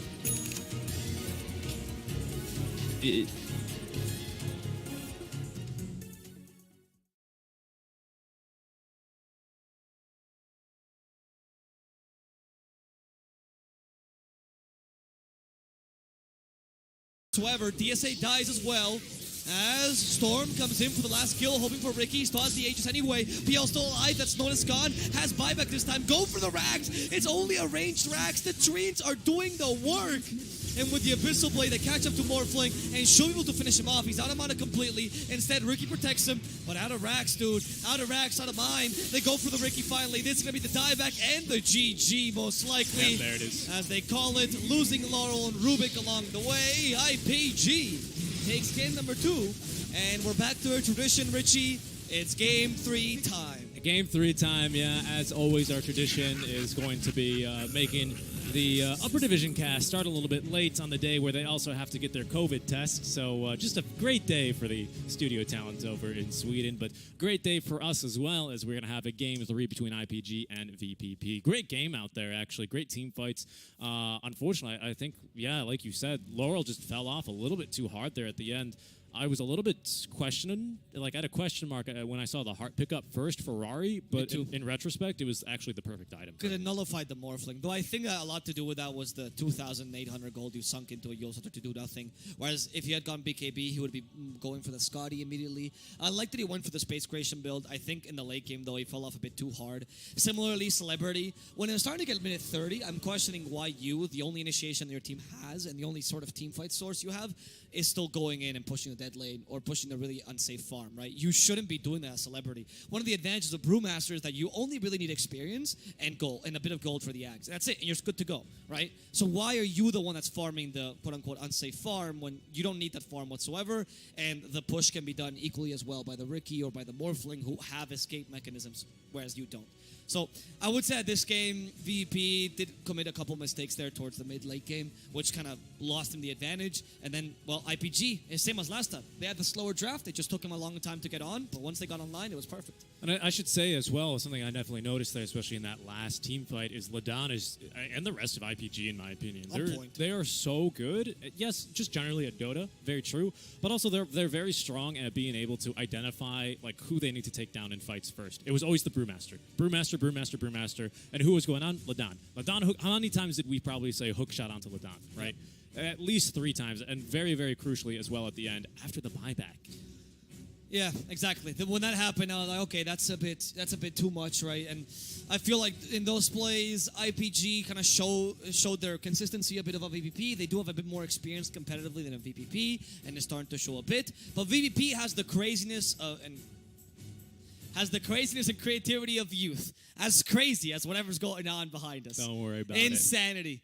And as we teleported right into the same spot in traffic as before, we are going to teleport right into a pause where we have some ads for you waiting as we take a 10-minute break waiting for IPG versus VPP to start their game 3. Indeed, guys. We'll see you then. With the right CPU, you can turn any game from familiar to phenomenal.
to be aiming for, of course, the top finish. And unfortunately, I think they're going to be a little bit far from there, but they're still fighting to make sure that maybe they have a chance. Likely not. To not get relegated. Yeah, to not get relegated. Exactly. I love the Spur Breaker as well. Combos well with Darkseer, but also with Grimstroke, so we're continuing with this extreme synergy that we have in this draft. Actually, I absolutely love this lineup. VP Prodigy is a really solid lineup. And then, this is the equivalent. Have you ever watched the chess players that go, like, they think a million possibilities, and they're like, you know what? I'm just going to castle, right? And Oh, that was a very famous Hikaru. the Hikaru, yeah, he's very famous. He is probably like the #1 chess player for Blitz. For Blitz, yeah, he's the top player for Blitz. Also, really entertaining personality. But anyway, He is, this is what essentially IPG does. Oh, they have so many combos. How do we start the combo? Just Wraith King. Just Wraith King. Right, is I the mean, easiest way against combo heroes. Yeah, I mean, there's a reason he's so popularly picked against some things like, for example, the Faceless Void, LC, even against the Invoker, I don't mind it here. Invoker for VPP, that is going to then be mid lane Laurel Invoker. Should be an exciting match. I suppose this game, you're still just going to need to go for the Quas Exhort, just so you have a lot more kill threat versus the Wraith King, thanks to the EMP. But I think it's a bit flexible here in terms of what you're going to build. For now, I like that analogy quite a bit. To be honest, that's very funny. I've been watching a lot of Hikaru clips. And you know what? I just brought it back to let everyone know that your rating in chess is, what is it again? Radiant 200? He's 200 on chess. I was quite proud I reached 200. I was at 0. Hey, good for you. You know what? You play that game casually, and we need people that to fill out the lower. It's still higher than my MMR. in Dota. That is absolutely right. That's not true. Invoker pick for VP Prodigy. This is not so much to synergize with the picks you already have. Though it does go well. I have a bit of... It's the same tempo. But the idea is here, Invoker to deal with Wraith King. And more importantly, VP Prodigy has a bunch of initiation, but no counter initiation. So Invoker is a great source of that. That's a good point. And the Tornado helps a lot in that, especially against Wraith King. Spear Breaker is not bad for this role. Neither is the Darkseer, but neither are going to be as fast as a pre-invoked Tornado, which is instant setup for you. I also like the idea of late game, just the thought lingering in the back of my mind, and I'm going to go and snatch it down here and burn it down to you. And that's Invoker, Cataclysm into Darkseer wall or vacuum. That is like, especially into the wall, because it provides, I think, like a 30% move speed slow for like a second when you walk through the wall or get pulled into it. Yeah, for the wall, yeah. And so if you can get a good vac wall, that's not quite a guaranteed Kata rampage, but it's looking very promising. The difficulty of the vac wall is they usually need something else on top of the wall slow to really set up the Cataclysm. Because you can't, the problem with Cataclysm is you can't just go and put them into one Sunstrike, right? Which is what you'd love to do. You want to vacuum and then put all the Sunstrikes at once, and you still have to somehow stun him for 1.6 seconds. Yeah. So it's not the most guaranteed combo, though I agree it's a very good... Sure, but like harking back to our initial discussion about synergy between the Grim Darkseer, a Stroke of Fate after a vacuum exactly. is fantastic. Or even a charge, honestly. If they're all in the line, The right? charge is a little scary because you might push him out. Yeah, that's the only concern I have, right? But you're completely right. Yeah. And the Spear Breaker is a hero I've seen Ducalis play. Ducalis, his team, who does he play position 5 for? But it's a position 5 Spear Breaker, most likely. What, Ducalis is in the same team as Duraki, right? Yeah, Duraccio. Yeah. Duraccio, sorry, which is the Russian team. It's the... We just cast it no time ago. Windstrike. Thank you very much. Right? Yes. It is Windstrike. I believe it is for Windstrike, yeah. So those guys, I mean, it's been pulled out before. That was actually yesterday, and that was an exciting match as well. Mm-hmm. I agree. Or is he for PuckChamp? Maybe PuckChamp. Because with Krelat? Just open up my icon. Oh, yeah, you got it here. Yeah, exactly. All right, but let's take a look. The Underlord I like for IPG. Oh, you're right. It is PuckChamp. Okay, that's what I thought. Because PuckChamp, they actually use it in their match versus Windstrike. And guys, let me hype up our match for tomorrow. I know we're still in the draft. This is a terrible time to do it. Belarus, right? Belarusian. Yeah. But tomorrow, Windstrike is currently undefeated, 5-0. They're going to be taking on PuckChamp, 4-1. So exciting. And we even got a preview of it yesterday that I had the opportunity to cast in a Snow Sweet Snow tournament in the group stage. It was a 2-0 defeat PuckChamp, taking, honestly, 2 easy games. Yeah. 2 easy games. They got to play their game. So tune in for that one tomorrow, guys. We're going to be starting at 7 p.m. European time. We'll say that later. We'll say the it best later. thing you can do right now is follow the channel channel to make sure you do catch that game. We're going to continue with the draft because IPG needs one more pick. They need a mid laner here. What's interesting is IPG, they picked the Underlord, and then they also banned the PL again. Yeah, I was going to comment on that earlier. It's like, you really do not want the PL just in case. Underlord is good against most illusion heroes, so like Wraith King is weak against all of them. Oh, definitely. Yeah, so at least there's that thing to be said. But they need a mid laner right now, and it's going to be a Ember Spirit. Okay. pretty good against Darkseer because you can catch up to him easily with a Surge. Surge doesn't become as powerful. And the only issue with Ember, of course, is that your Ember Spirit versus Quaswex Invoker. Quaswex Invoker tends to be quite strong against Ember. So that's one of the weaknesses. Though I have seen some Embers nowadays just not go for Flame Guard, go slide a Fist-Searing Chains, and win that lane regardless. I think that's what you're going to have to do. Maybe go for the Maelstrom. Maybe you consider a Falcon Blade, which I've seen once on the Ember Spirit as that intermediate item, because you're right. Not a bad idea. You cannot go for Flame Guard, and that's what Ember wants to be using to farm his jungle. And between 7 and 11 minutes, come out, defend his tier 1 tower, and fight a little bit with the team. Just skirmish, not really fight, right? Maybe gank the lane. I don't know. I agree. It's a tough pick, picking the Ember into the Invoker, but you're at least knowing what you're getting into, right? So you can plan ahead for that, and I think the plan is going to be, like you said, Searing Chains and maxing the Sleight of Fist this time. Yeah. Now VPRG has the option for a carry. They want to carry with a good matchup against Wraith King. They probably took the 2 best carries, Slark and Phantom Lancer, away. Think what other options you want against the Wraith King.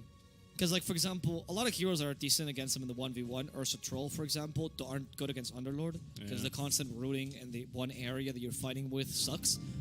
I think it might just be a Troll.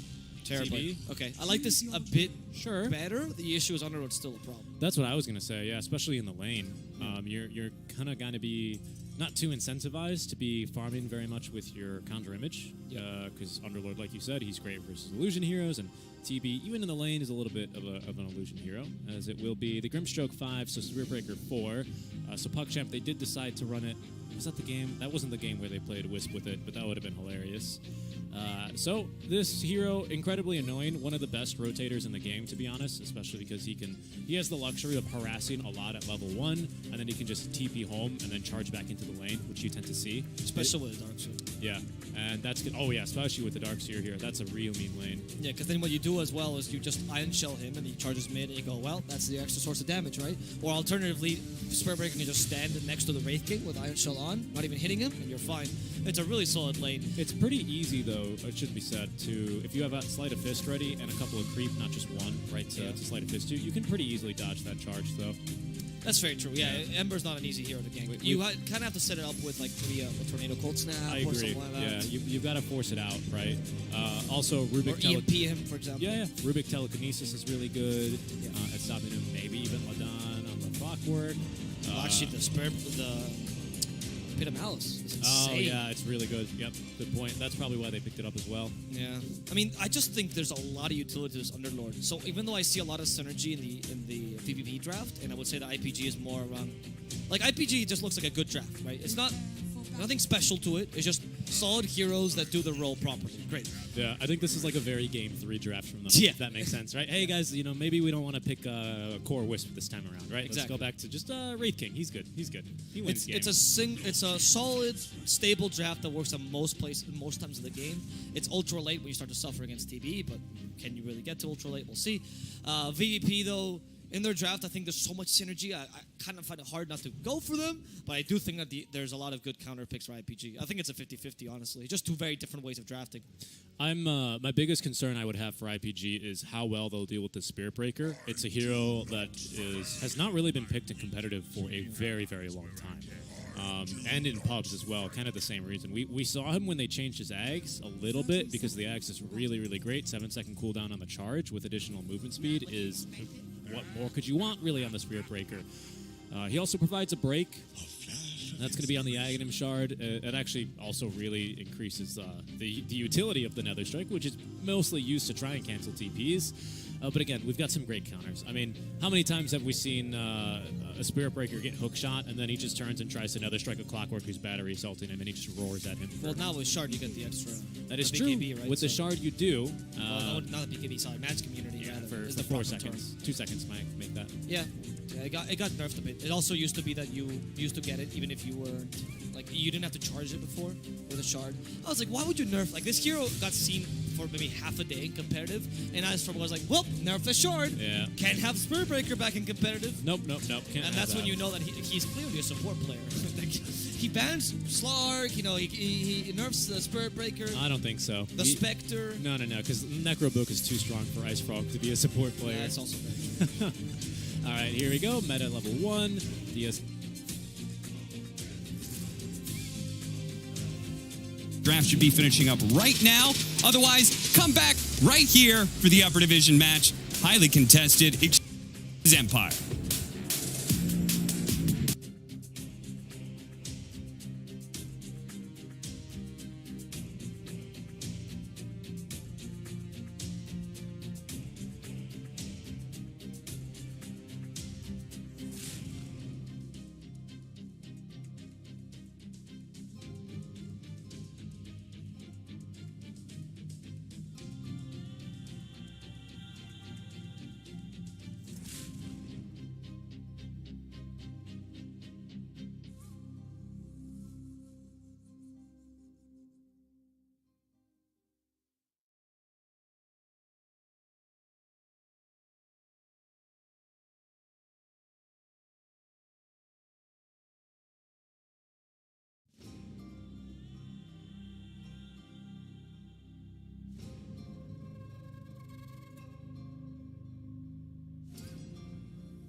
unfortunately, also going to be joining us for the draft.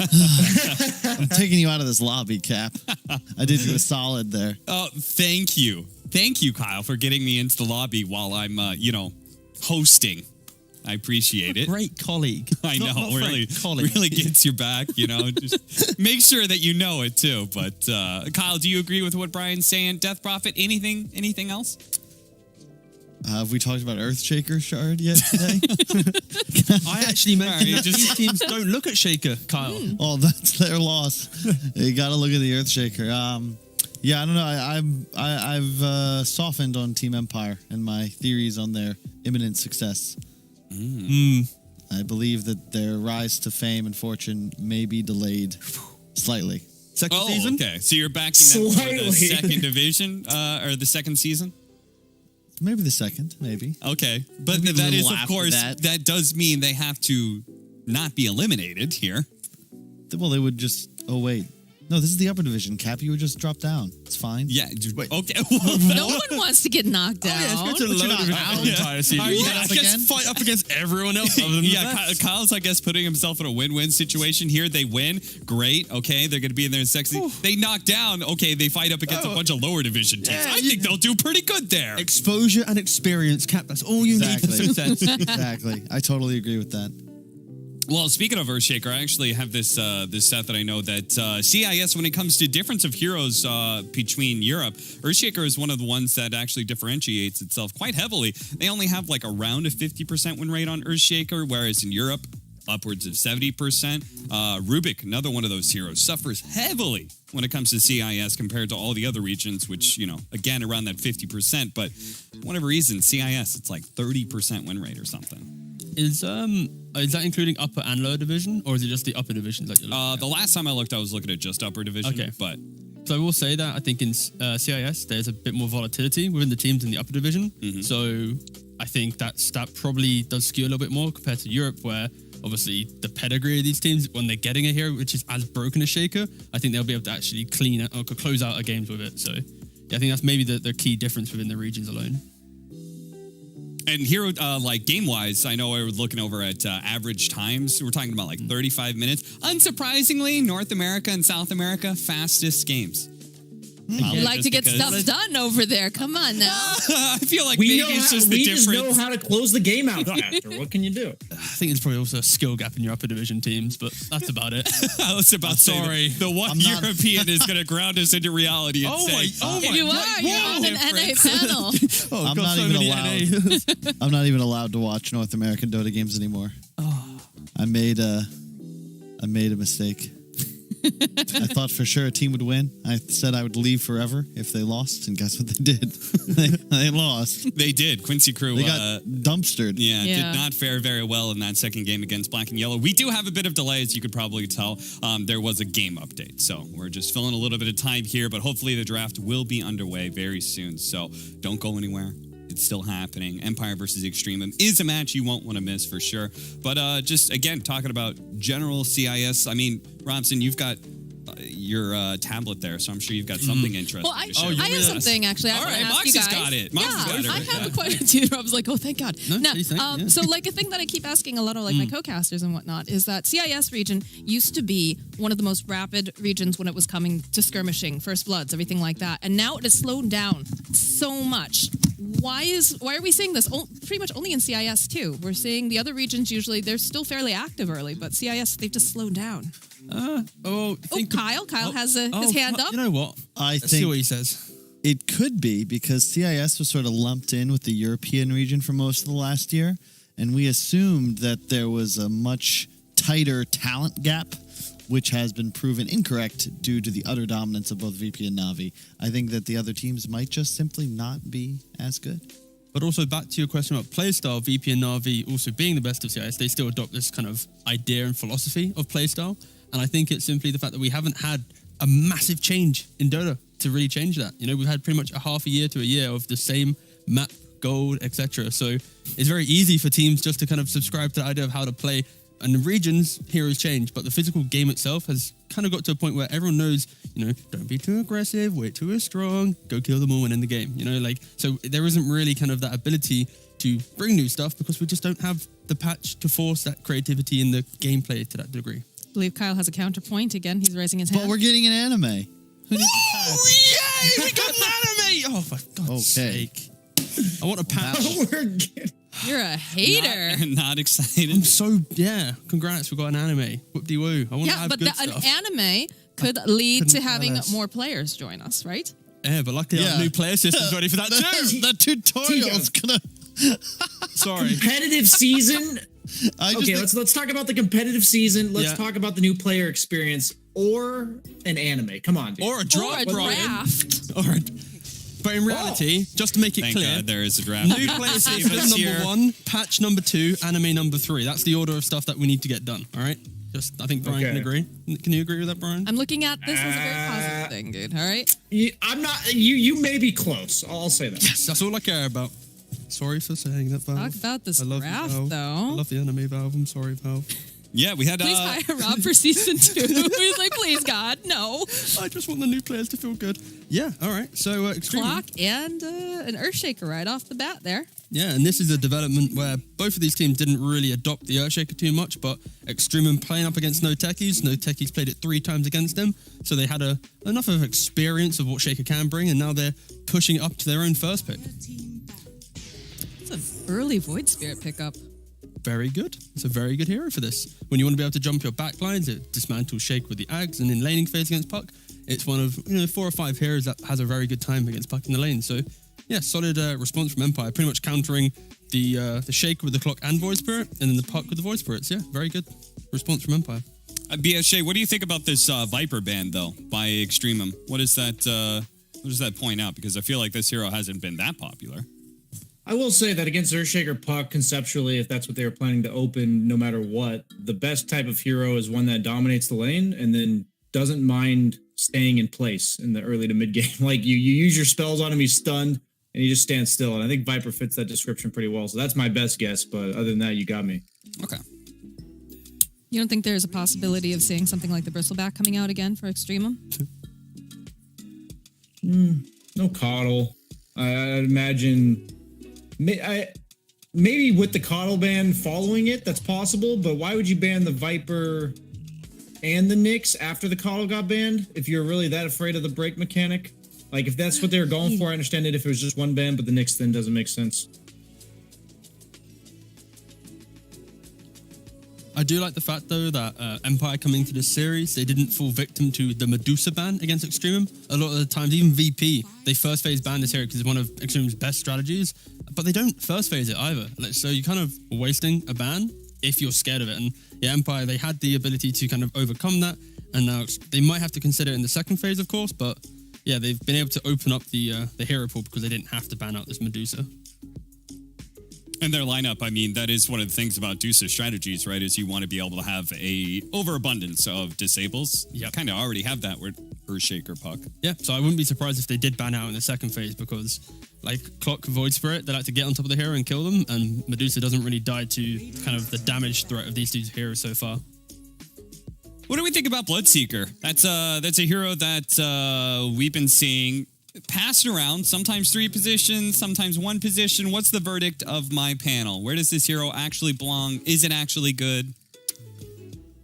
I'd say more of a 3, but I think in some ways it doesn't fit the same role as a Lycan does in the game, but if you think about when 3 Lycan is good, I think it's similar. Not specific games, it looks really good. Other games, it's like, well, why did you pick this for your offlane? I think as a carry, it can work if your mid is something that's going to scale and be your true, like, 1 position. Yeah, I think Viking showcased how Bloodseeker can work when your opponent doesn't have easy wave clear and push to damage to your towers. The Bloodseeker can push from a distance, never put himself in danger, but can also join in these earlier fights and skirmishes. So I don't mind it for that idea, especially when you see the types of heroes that EXTREMUM have. It could be quite punishing, but yeah, it falls into a weird place. Again, this region, they like it a lot more than, for example, Europe. They like Petushara in the offlane. If it's available, he will often would like that, along with like Death Prophet and stuff. So, yeah, Empire's offlane in a bit of a difficult position where all of his heroes are pretty much banned at this point. Brian, you're the man who bounces around between carry and offlane. What do you think? About the Bloodseeker still? Sure. Just what do you think, man?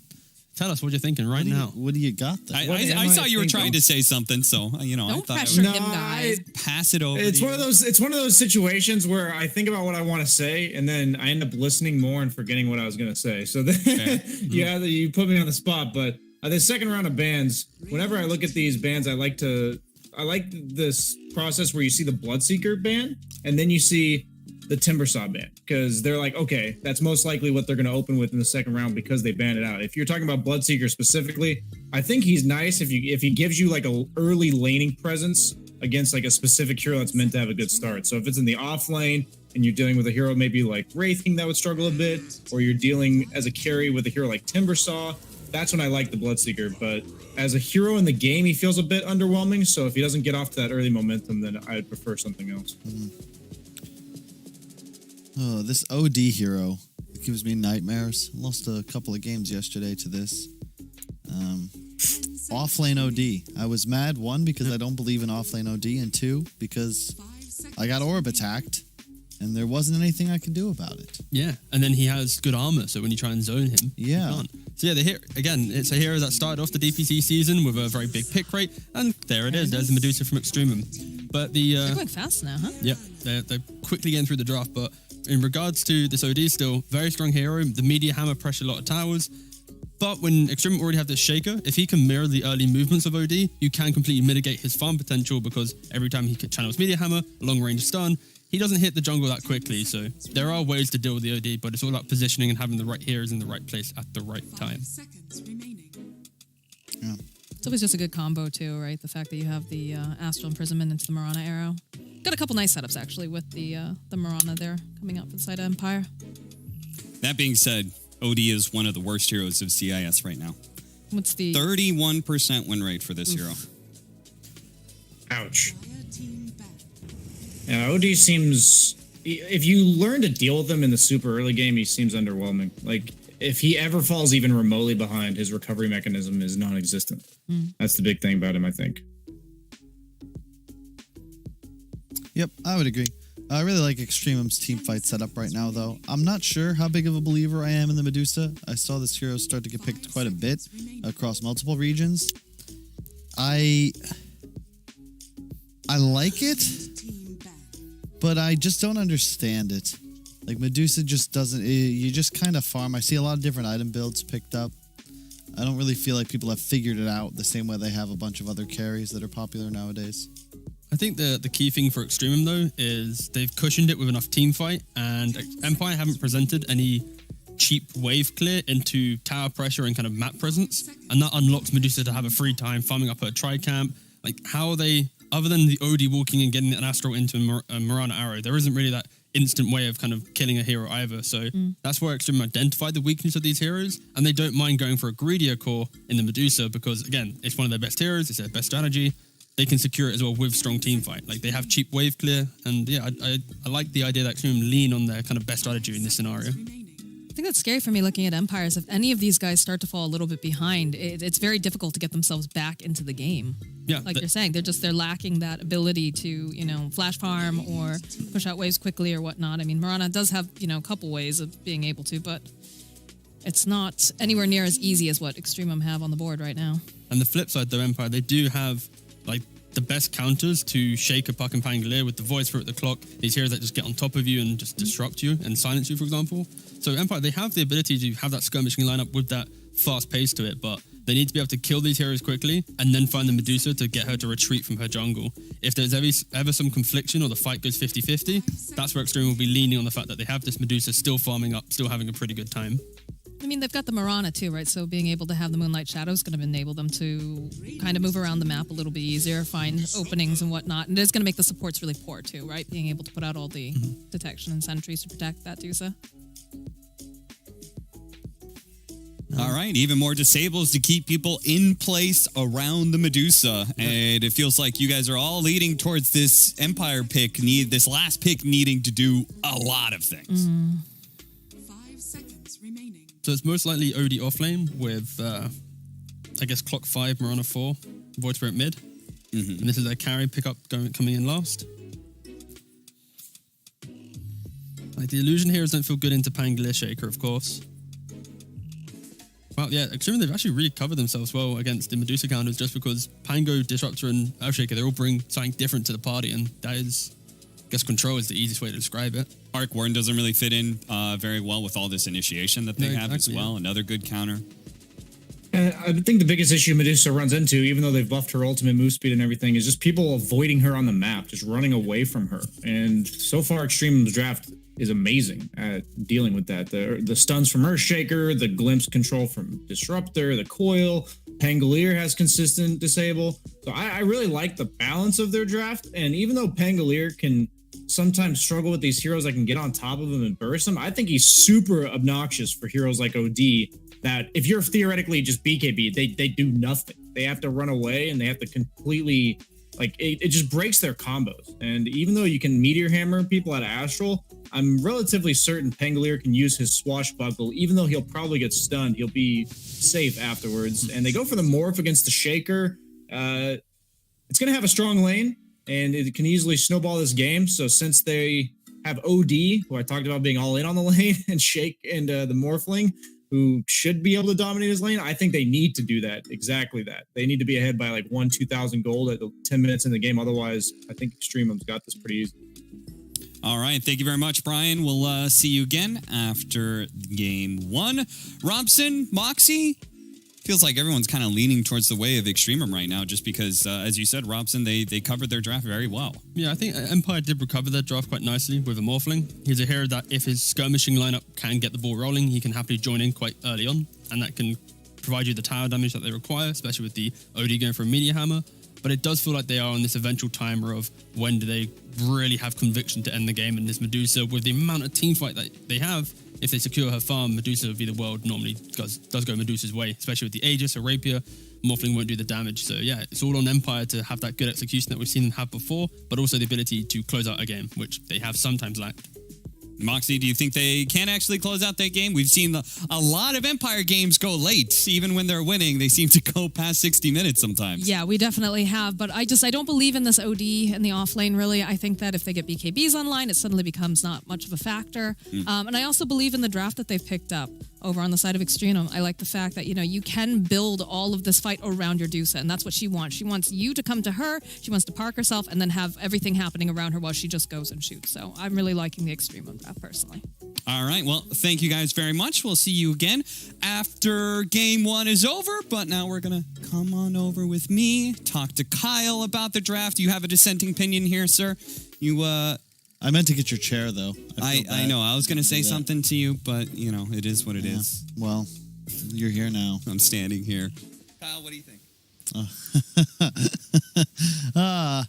I am a big fan of last pick Morphling. I'm not sick of this hero, but it's one that I really hope gets nerfed into the ground in short order once this initial season ends, just because of the cycling to 0 health and then back up, regaining health. I just don't like that mechanic, Cap. 30 seconds to battle. All right. Well, let's see how You weren't listening to me at all.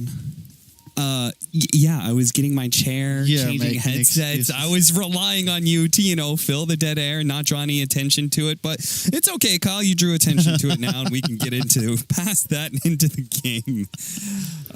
Yeah. You don't like Morphling. That's what I gathered from. I dislike Morphling strongly.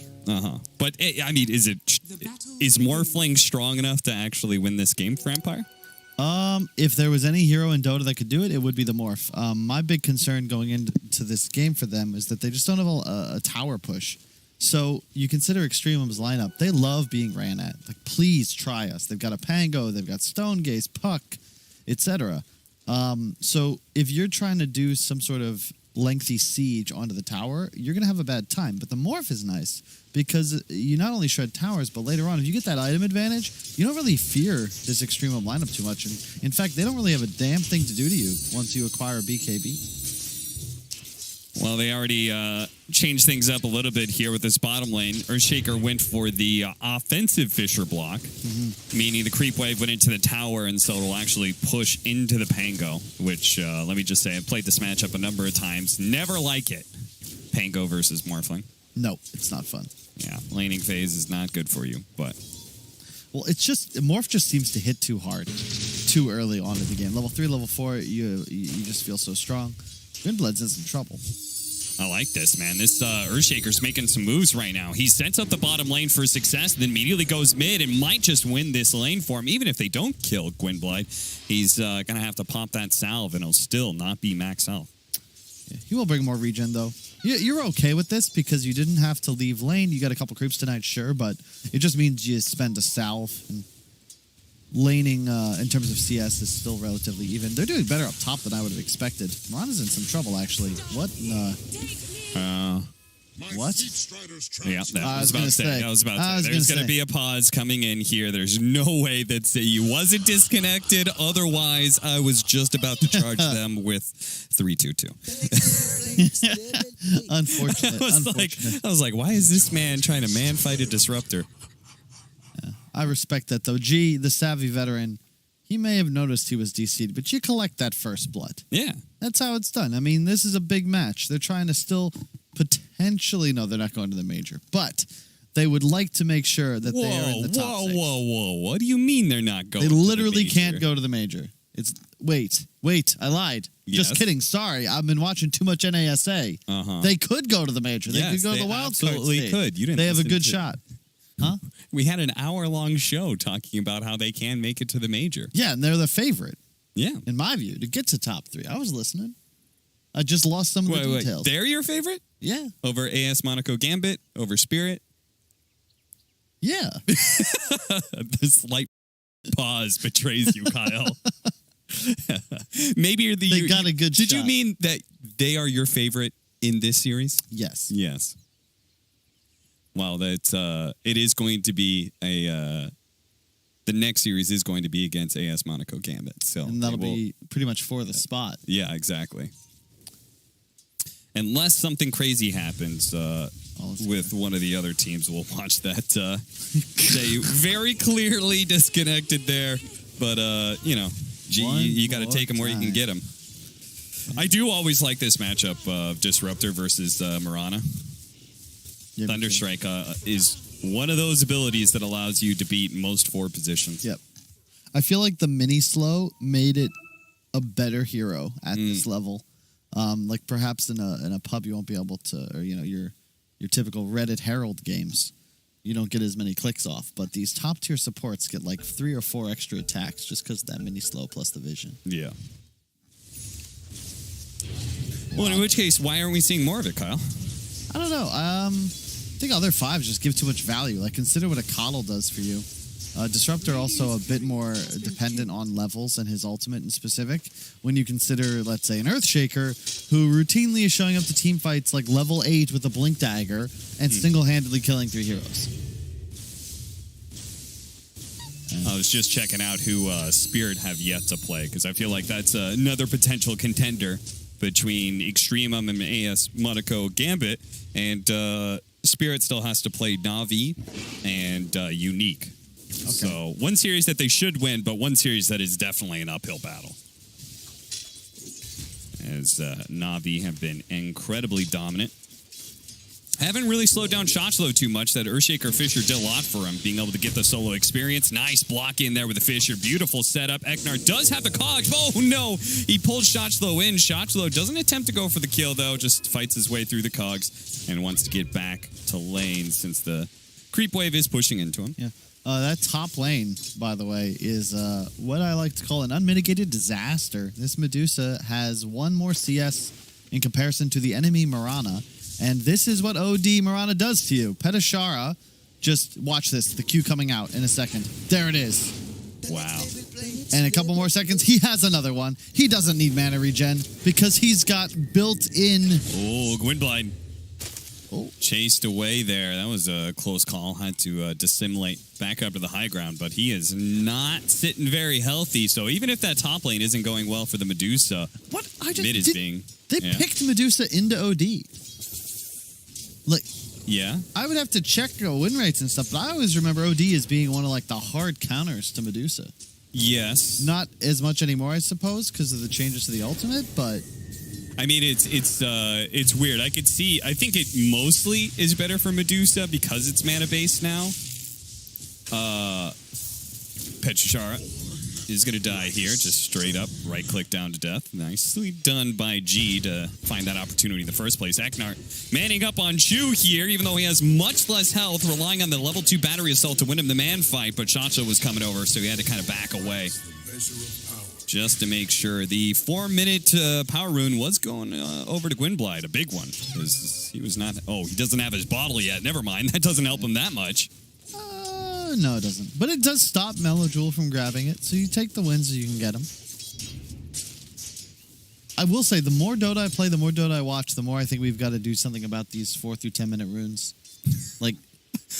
More. I check more bottom, than you when check you were top. 4 weeks ago. You feel even more strongly about this situation because you were ranting and raving about it at the start of the DPC. We need some sort of Billy Bean Dota personality. Excuse me? Who is Billy Bean? Billy Bean, the guy. You never watch Moneyball? Brought statistics to baseball? Okay, whatever. You need somebody to Billy Bean it, and just to explain those like high, complex stats, how impactful it is for the team to get the 4-6 8-minute rune. And then you'll see what I see. EcNart trying to get away here after stealing away the bounty rune. Does a good job of it. He may still die to Shachlo, it looks like, but he's created a lot of space, honestly. This is not that bad. Maybe he can deny himself to... Okay. Thought maybe he would jump into the ancient camp. He doesn't, and does die to Shachlo. But honestly, it required so much of their time. I feel like that's well worth it. It is worth it. I mean, looks like Morph got a free wave and a free wave denied. Unfortunately, hero kills just aren't worth as much as they used to be. And those creep waves, just more valuable. Oh, nice. Wait, no. Okay, I thought he got both, but Medusa takes the smaller one. And the Medusa faring a little bit better. mellojul, already level 6, is going to try and get the kill here onto gwynbleidd. Actually sees an opportunity to pick up Chu. Instead, pulls him back in with the Remnant right as EcNart completes his TP. gwynbleidd, though, is stuck inside the kinetic field. The 5 positions coming into play are going to change everything here, as now they're going to be able to run down EcNart as well. Shachlo showing up to this fight. A beautiful rotation by him. I'm surprised that they were willing to move this many heroes into the mid lane, but hey, it's a siege wagon wave still. I don't think they got the bottle refill, but it's all good because mellojul will be able to take the bottom rune. I think this is the right decision, just because to your point, Pangolier against Morph bottom, it just gets worse and worse. So look to get involved where you can, but it is a bit concerning because EXTREMUM, you don't really have the ability to kill Morphling until Blink Daggers are online, or he just straight up goes way out of position. And oh my goodness, that's a Meteor Hammer. Yeah, that's a Meteor Hammer, all right. And they're going to kill the Medusa. What a hero. Straight up rushing the Meteor Hammer, Petushara. What even is that? Look at his inventory, Cap. Yeah. That looks like mine in Valheim. Except he's actually got the ability to do stuff. I just die and have to go find my body. All right, well. I don't know where to take this, but Medusa will not be going to find his body. He's going to TP somewhere else. He's going to go to the mid lane. Let Puck have a little bit of fun around the map. mellojul is going to show up here, see if he could punish this OD with the coil.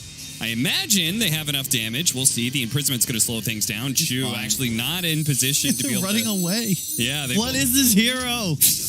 What even is that? What do you do? I mean, Kyle, you're the one talking about how, didn't you say that if you know how to deal with an OD early on, then the hero's not that bad? Win rate kind of supports that. Fisher is going to be able to stop that Meteor Hammer, but the arrow, no, it's going to be a little bit too late for that as well. G going to send back Petushara. It's up to sayuw to be able to finish off this kill with a low-level Starstorm, and Chu finally able to hit that Aftershock level. We'll be able to slow down the Mirana a little bit. Going to back away. Petushara with just one more spiteful imprisonment before they join the creep wave push.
if he can get in range, yep, he will manage to stay in range for that last glimpse. Sayuw. Wow, they get the ward too. Oh, that's such a gift.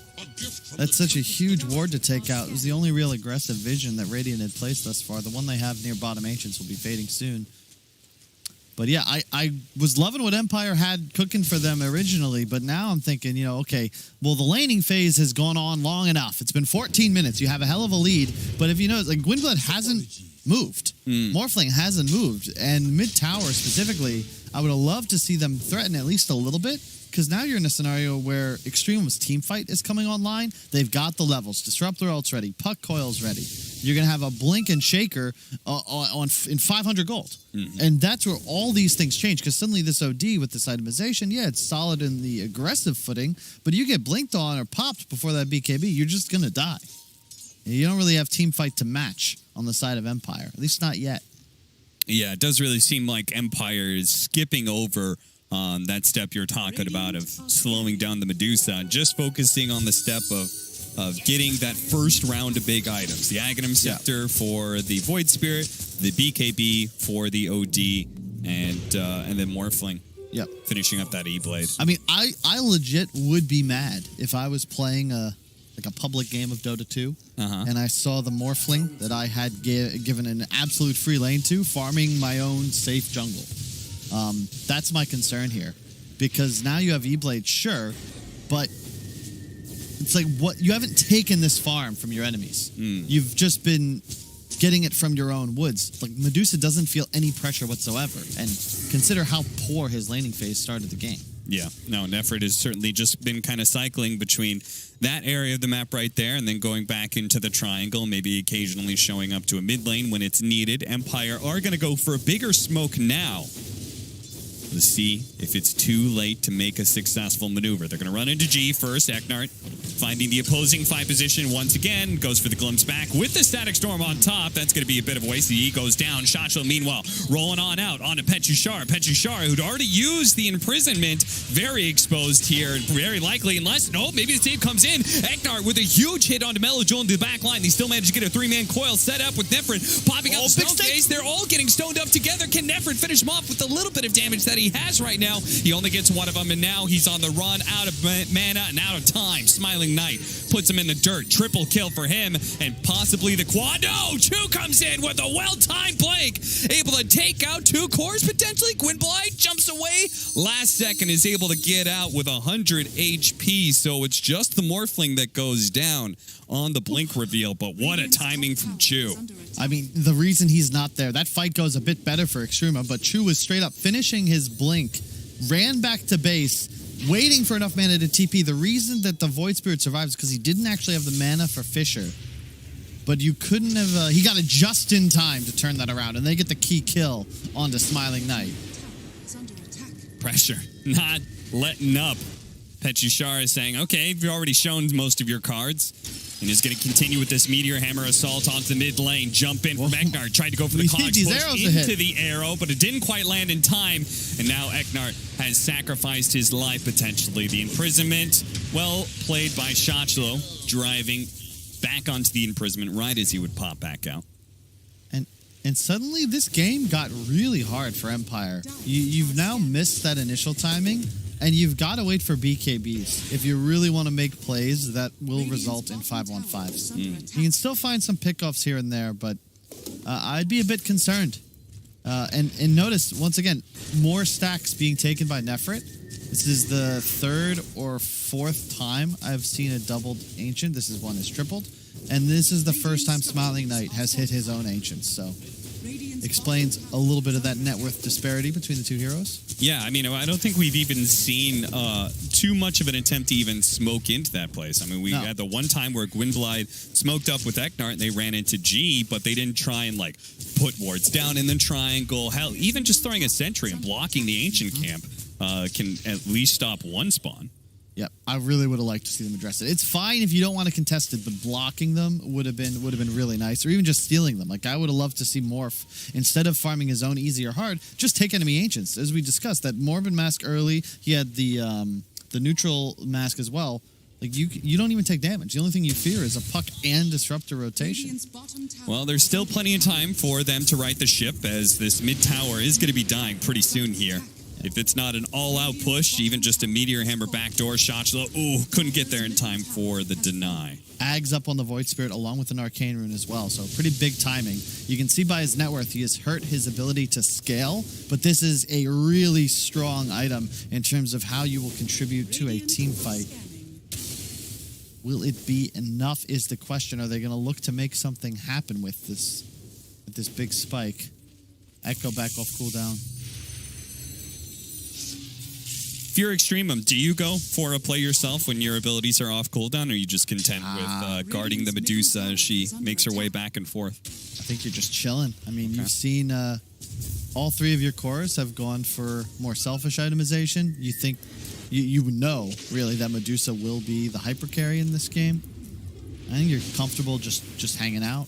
mellojul amping himself up for this engagement. Whips himself, runs up to the high ground, immediately jumping onto the two supports here, and might just be able to get the kill on sayuw without much of a response. They managed to take the enemy bounties. Well, G did take that bounty, but it cost him his life. Petushara able to save himself here with an imprisonment and with the Moonlight Shadow from sayuw, who bought back in order to make sure that Empire would win this team fight, or at least have a chance.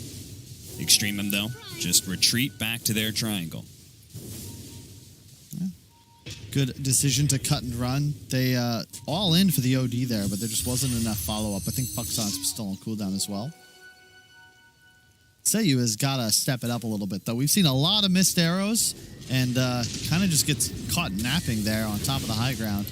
Oh, the Meteor Hammer barely clipping Shachlo as he wanted to get the Rolling Thunder out. Does now. Hits the OD once. Gwynbleidd's already done so much damage to the puck that he gets taken out by that last Sandy's Eclipse from the OD. He dies in turn to Shachlo, but Smiling Knight, he's on the hunt right now. Two-man Fisher. Good setup. Static Storm onto the poor Morphling, who actually does not have the agility for him. Still goes in with the E-Blade, protects himself from the physical damage of the Medusa. Shachlo needs to be careful here. Does have a Yule Scepter, but he's going to land right back into the Remnant and the arrow. Disarm out onto the Nefrit Medusa, so he's not able to do much as Shachlo dies on the low ground, and now G, caught inside of the cogs, will get bounced away. He'll be okay. A scrappy fight between the two teams. Ultimately, though, both the carries walk away healthy. It's got to be a little careful. Glimpse is coming off cooldown, but there's not really anything you can do to kill the Morph, to be fair. In this spot, they need more spells. That fight was taken without Echo, so can't really expect it to go too well for Extremum, but looking at the farm disparity, you know, Medusa is continuing to climb. He'll have that Scotty. There it is. Should make it easier for them to kill Morph. It will do some healing reduction or whatever it's called. Yep. I don't know what you got it. Because Morph isn't healing. He's technically... Yeah, he's changing his stats, but it still becomes at a cost with the regeneration reduction. That's what the phrase we're looking for. Yeah, 40% is actually really significant as well. My goodness. Yeah, absolutely. That's what is Spirit Vessel active? 45%? Yeah. That's really good. Wow.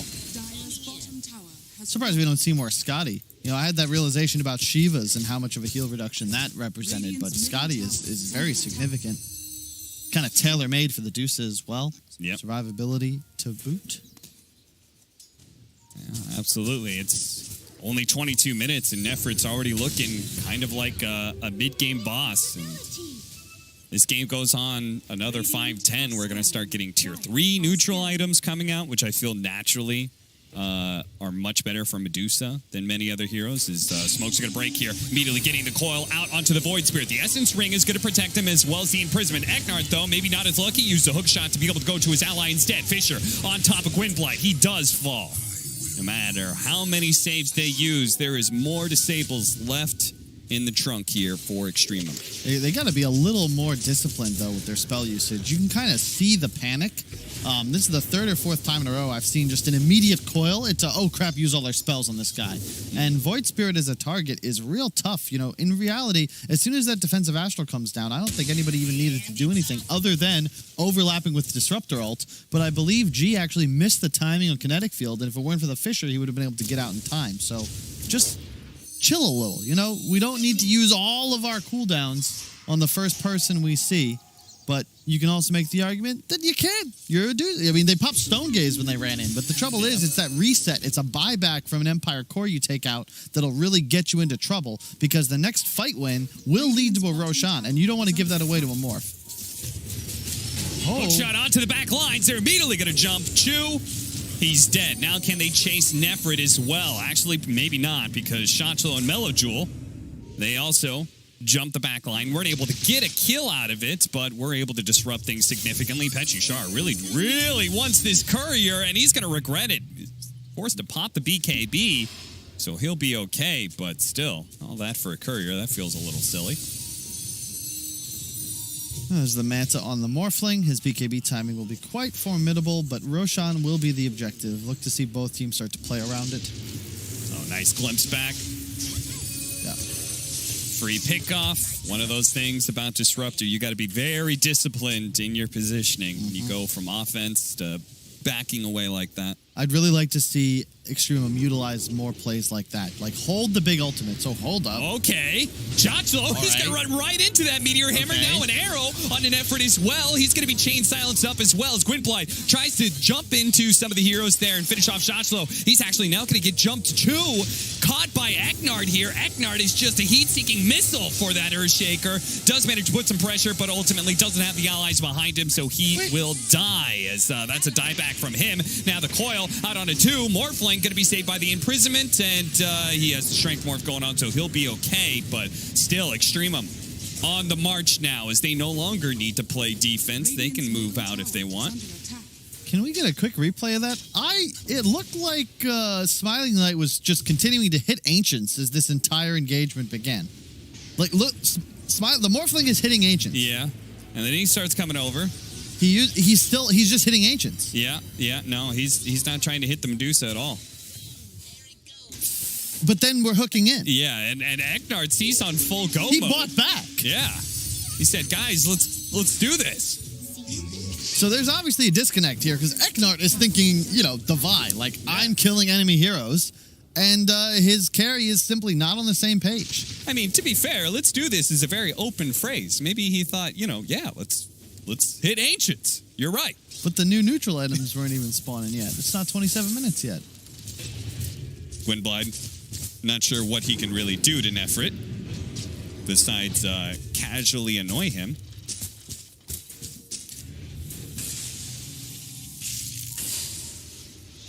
Petushara, I mean, they're continuing to kite this Medusa a whole lot. They got to start bringing some allies in. He's going to pop the Stone Gaze here and look to be able to chase down gwynbleidd, who does have another leap away in just one more second. Now the coil goes out. BKB immediately from Petushara. A Fisher block in. Yule Scepter, the imprisonment is there, though. Shachlo bounces away. Instead goes for Smiling Knight, but a hook in from EcNart. A hook shot that landed on a 2, plus locking now Chew. Forced to go for the Echo Slam. Does catch nice 2 heroes with the Static Storm as well. If they can actually kill the Void Spirit, it'd be massive. But does he have the jump away? He does not. Essence Ring is a little bit more, but he's totally out of mana. He does actually have that one last jump of the Thunder Strike's going to finish him off. Now they just keep on going. He's got enough mana for one spell, and one spell, you know what it is. It's going to be Glimpse. Grabs EcNart, pulls him back in. A third victim to the team fight as EXTREMUM look for a pause. This is such a strange game, Cap. There's just just both sides a little discombobulated, but that's going to benefit EXTREMUM here because they just have so many easier tools to find kills. You go for the Shaker, he still gets the dunk off. Deuce all to save herself for a while, but, the OD BKB was used defensively on the side, but Coil was used on just the BKB OD, so I guess they traded spells. But then the defensive Astral, meaning that, your Morph could potentially kill the Deuce with a little bit of help, but everybody else is just distracted. The fight is taking place on 3 screens of space. Just very, very strange game. Yeah, it felt like somebody made the call that they wanted to go on this Medusa. And I can only assume they made that call because they knew EXTREMUM was split up. But if the enemy team split up, do you really want to be going on the Medusa? Don't you want to pick off some of the other heroes that aren't near the Medusa? It was definitely just seemed like a scramble on both sides. Killed the dudes. G was out of mana, unfortunately, or he would have been able to turn around with his ultimate much earlier in that engagement. Ag's up on Marana, so if some of these arrows start landing, we're going to see some big damage. Yeah. And tier 3 items are out as well. Be careful farming like that, though. If you get an item to drop. Yeah. That's my biggest fear whenever I'm nuking waves. Not near them. Is under attack. Full out butterfly. That is a gigantic pickup for Nefrit. Big damage increase. And now, I mean, we're talking about right-clicking on Ancients. I'm not even sure Smiling Knight wants to try and right-click Nefrit. I think you keep the Paladin Sword, indeed. Scanning. That is a hell of an item here for Nefrit. Built-in lifesteal, no problem. And yeah, so far, so good for EXTREMUM. You got to feel confident in the carry matchup, the way this game's playing out. The BKB timings for Empire are gonna have to be sick. You'll have one on Void Spirit in about 1,500 gold, Morphling in about 1,000, so probably going to see them farm those up before they try to take a big engagement. Would not recommend taking this fight. Rolling on out with the 2-man coil. Instantly, Smiling Knight is dead, and EcNart only a heartbeat later. He'll follow him into the grave. Sayuw actually is going to get run into by Shachlo. But with the Moonlight Shadow still going on for a while. In fact, if anything, Shachlo may be caught here. Can they quickly kill him with a Remnant? The arrow does land, and there's that burst damage you were talking about with the Aghanim Scepter. The rest of EXTREMUM, though, is still doing the Roshan. Not perturbed whatsoever at losing their off-laner. Still willing to take the fight, as you can see, with the Fisher leading out with Static Storm on top. Petushara forced to use BKB, but that Scotty slow is quite hellish. An arrow off of the imprisonment, nicely timed by Sayuw here. Now, that's going to be a Stone Gaze that's been burnt out. Another round of Fisher is ready to go. Chew, waiting for it, throws it out now, off the mark. Okay, well, that's a buyback on the Morphling. The gold disparity between Morph and Medusa looked close, but keep in mind, we just watched Medusa finish his butterfly. Smiling Knight ran up that hill with 3,500 gold. So he was actually significantly behind. And now that he's bought back, his game feels over, almost. Yeah, they pretty much have to win this Roshan. Yeah, I mean, they bought right back now. on their carry. Roshan still a little bit low. The two smokes going to run into each other, leading off with the Fisher. Follow-up stun, but the imprisonment's there. Oh, what a hit from EcNart with a nice hook shot. Grabbing some heroes is going to be able to bring down Shachlo and Chew with that. Plus G goes into the grave with Smiling Knight, knocking him out with a shotgun. Nefrit is now left alone with buybacks coming in, but his mana is being burned away bit by bit. Petushara dropping everything he has. This Medusa, though, it might be too big, as mellojul is able to take down Petushara, and now with the chain stuns raining in, Smiling Knight cannot stand toe-to-toe to Nefrit. Empire will have to give up on this Roshan.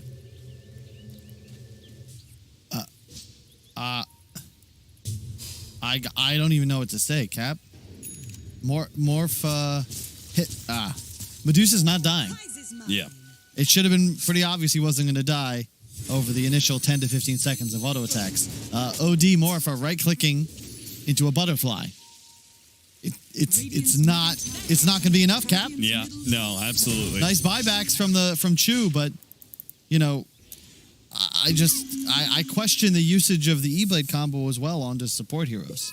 If you're going to try and kill this Medusa, you're going to have to use a hell of a lot more than just right clicks. Okay, well, to be fair, if we can't kill the Medusa, then the E-Blade combo on supports is the right play, right? You kill everybody else around the Medusa, and once she's got nobody left, then maybe you can deal with her. I mean, at this point, they could just back up, right? Yeah, but like, Chew bought back. Okay, Shaker's coming. Like, they're not even close, Cap. Yeah. He's just fine. Yeah. Yeah, that face? You saw that? Like, huh? Like, that is me. I don't know who that was, but that is me right now. That is my face. That is a great expression. I haven't seen acting that good since Groundhog Day. All right, well, that's a double damage for Nefrit. And He gets BKB Empire. now as well. He beat more. Are they going to try and roll in? Grab this? No! He'll jump in. Hector grabs it! Grabs the Aegis away from the Medusa. Gwynbleidd does die off the initiation from mellojul and the follow-up from Shachlo. And EcNart, he's certainly going to be dying twice here, as the poor 5 position doesn't really have a way out of this. But still, mellojul does manage to hit a nice silence there. Chew whiffs on the Fisher, though. Smiling Knight looking for Chew, wants to turn into that Earthshaker so he can Fisher from afar and keep nefrit from getting too close to his allies. Just wants to be able to kite him around. Smiling Knight, Smiling Knight, Smiling Knight! What the hell is happening?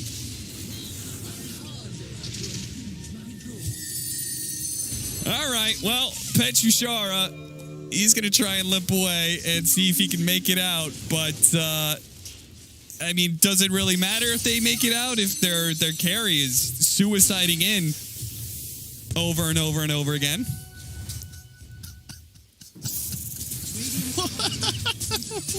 What? You got what Smiling Knight is a man with a plan, you know? It just wasn't a very good plan. Look at where his team's not even in the vicinity. His mid hero is dead. They got Aegis. They got the Roche kill.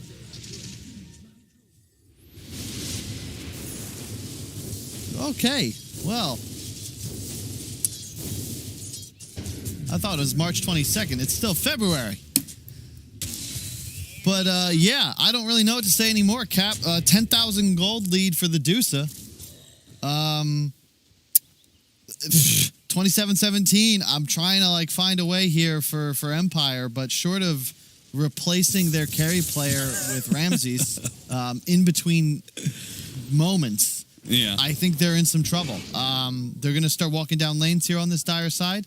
We've talked a lot about Earthshaker. There's a reason it's first picked. Yes, Clock is a great answer, but once you reach this phase of the game, it's kind of neutralized. Like the damage output, the stun duration alone makes Shaker just a better hero. The Clock needs to be ahead, dominating him. And EcNart, unfortunately, while he did get the Roche and the Aegis, the net worth is not quite there. And yeah, I mean, not all stocks only go up. Let me just say, Empire, out of everybody, let me just say, EcNart looks like a beast, man. Yeah. He hasn't lost. I mean, he has hit some incredibly good hooks for all of these fights. It's just unfair that, like, his hero just cannot have the same impact that Chew has with Earthshaker, because that's what it is.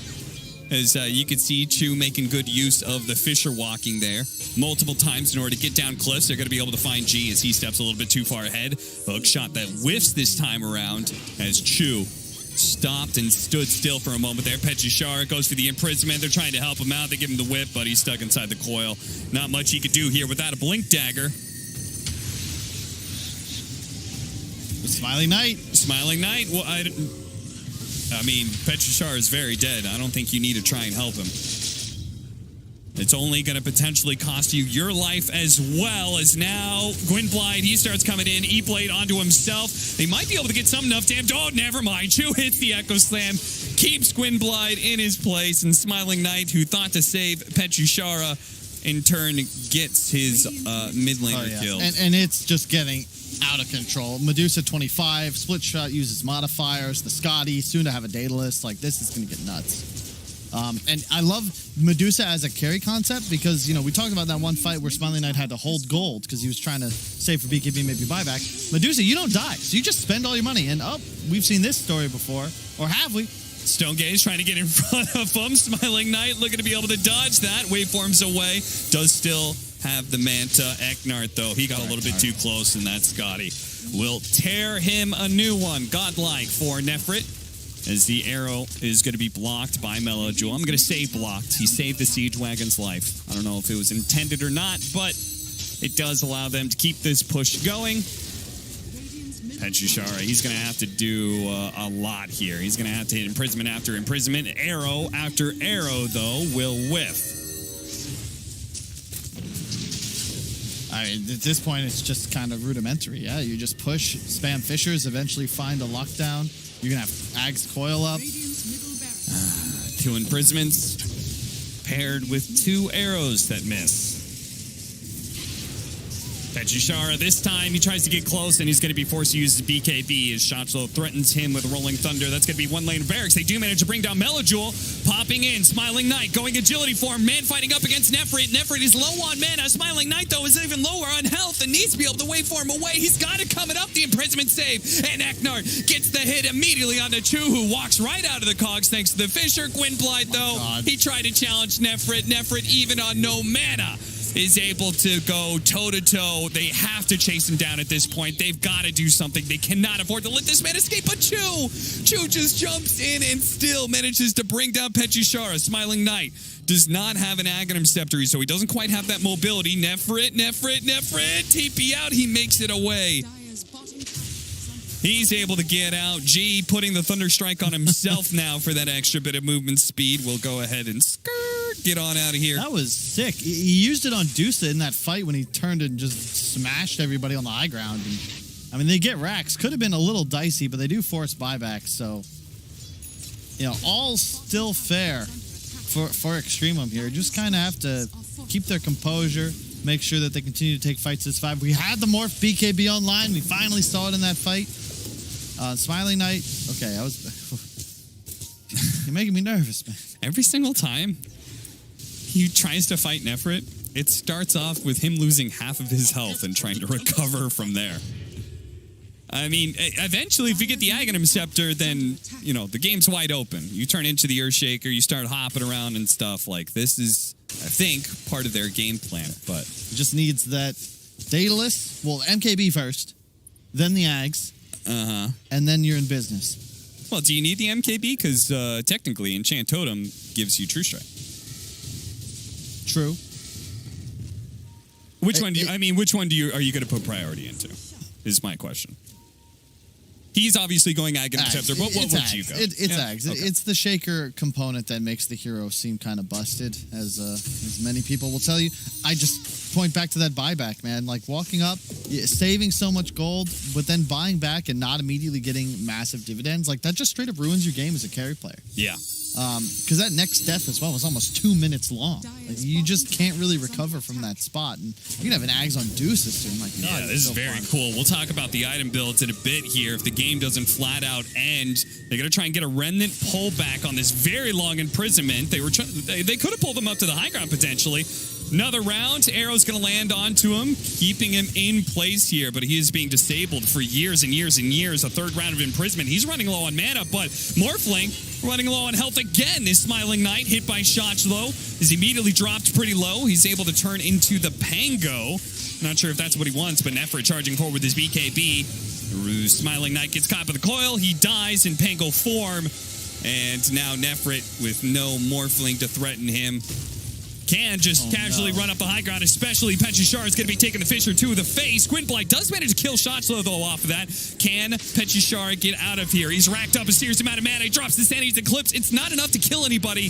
Does do some damage to the puck and to G, but not quite enough to Nefrit. He's still looking at 200 health. Gwynbleidd going back in, looking to execute the support. Arrow coming out. Oh, just barely off the mark as Nefrit. If they nailed him here, they could certainly still keep chasing with the Yule Scepter going out. The Void Remnant going to be tanked by the Medusa to allow the puck to be able to get away, but the silence is still there. Plus the leap. The arrow comes out. The Starstorm from the Aghanim Scepter wasn't quite enough, and mellojul is able to get out.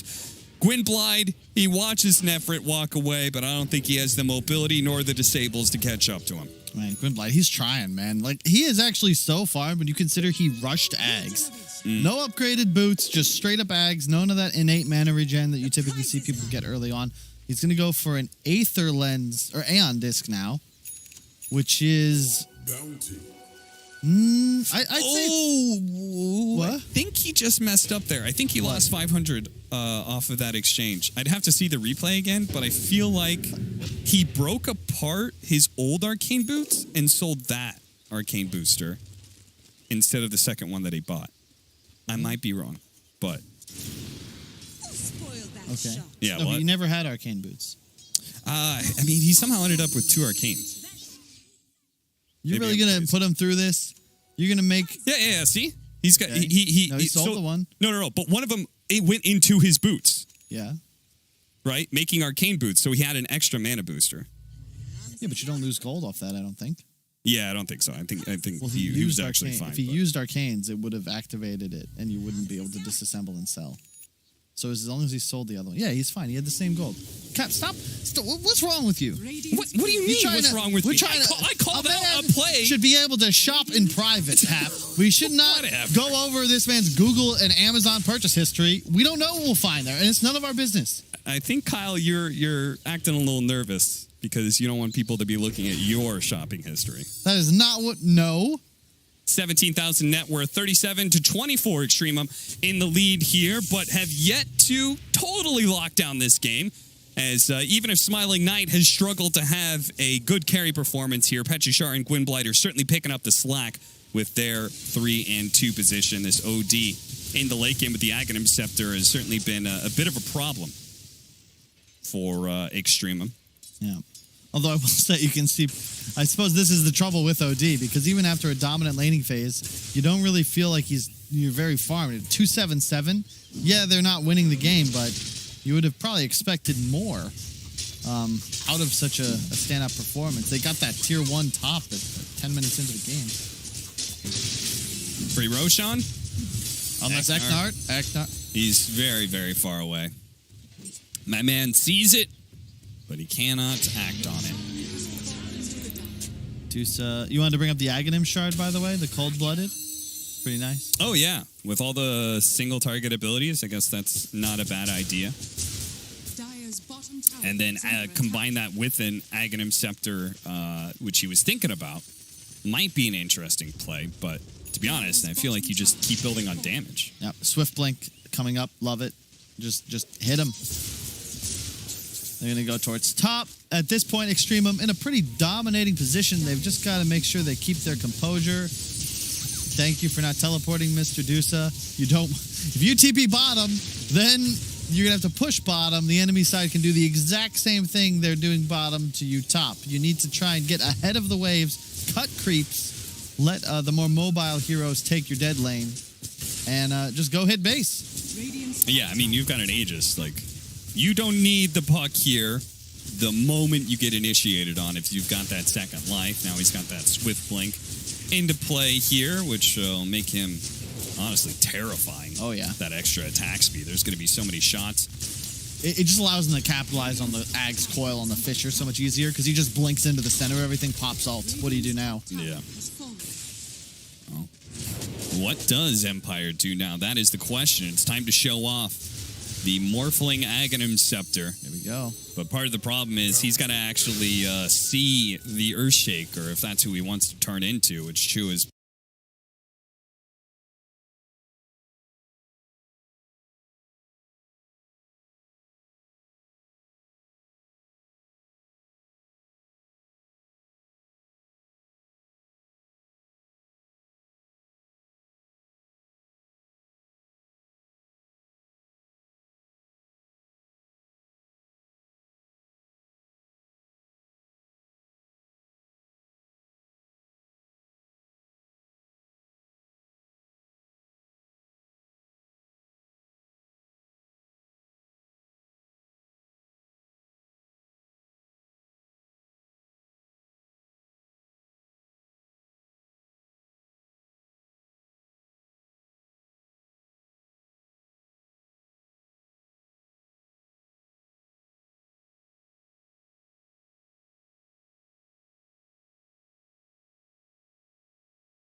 5 seconds remaining.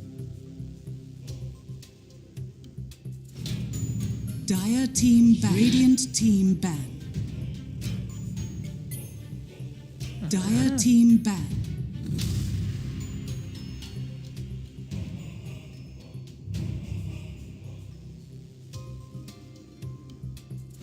Radiant team ban.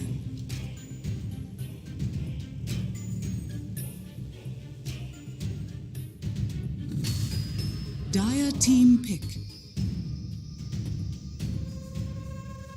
Radiant team pick. Earth Shaker.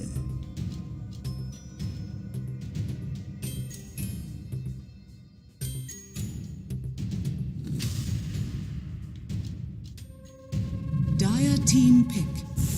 Jungle Shaman.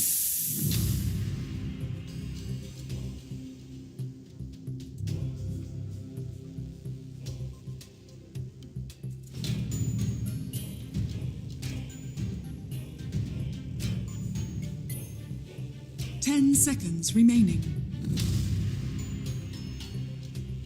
5 seconds remaining. Radiant team pick. Void Incarnate. Dire team ban. Monkey King.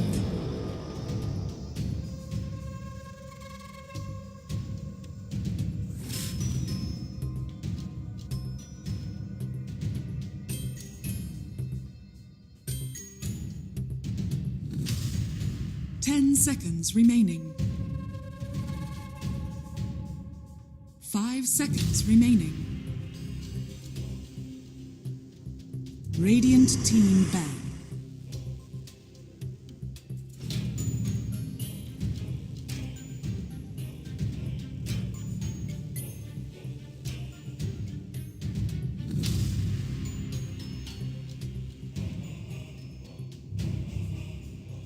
Seconds remaining. 5 seconds remaining. Dire team ban.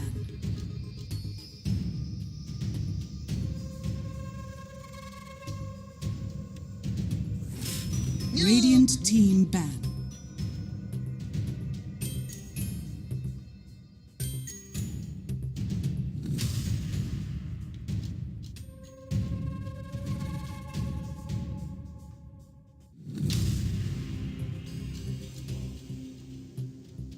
Seconds remaining.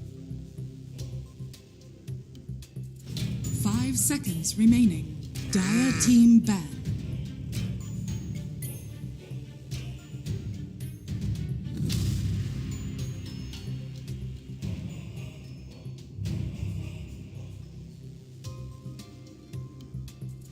Radiant team ban.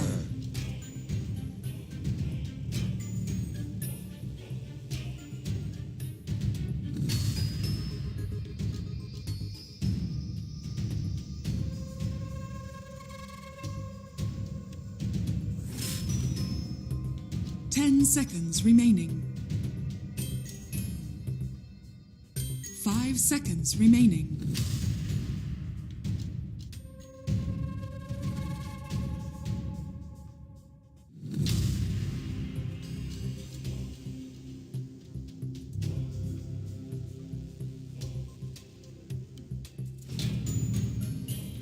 Radiant team pick.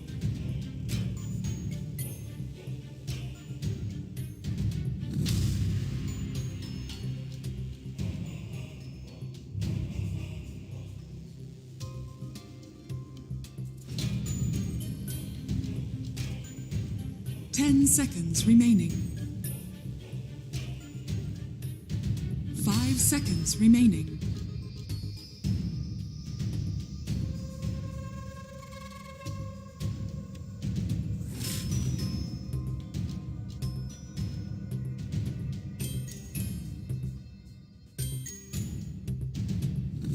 Dire team pick. Disruptor.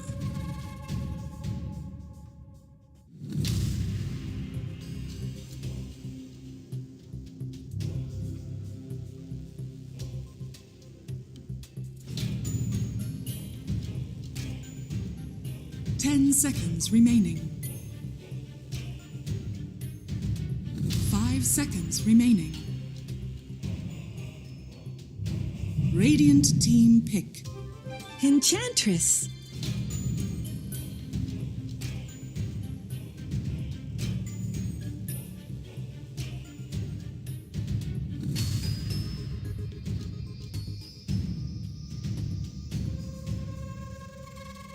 Seconds remaining.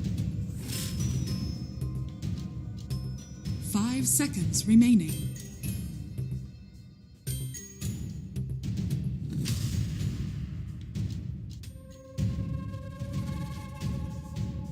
Dire team pick. Points away.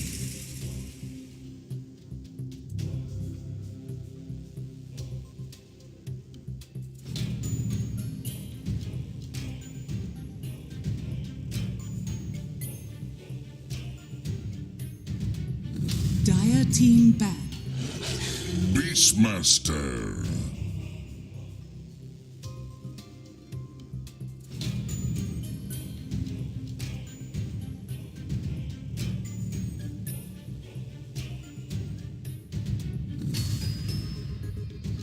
Seconds remaining.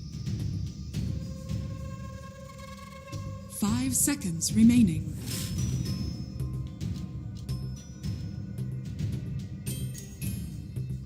Radiant team ban.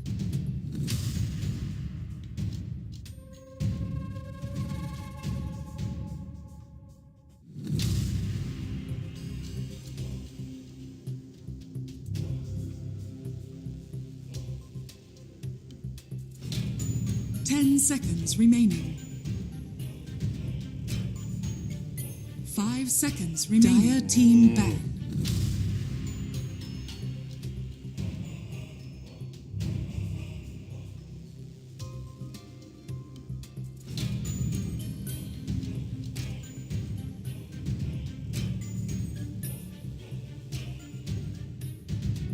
Seconds remaining.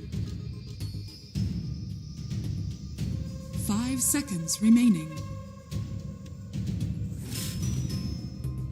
Radiant team ban.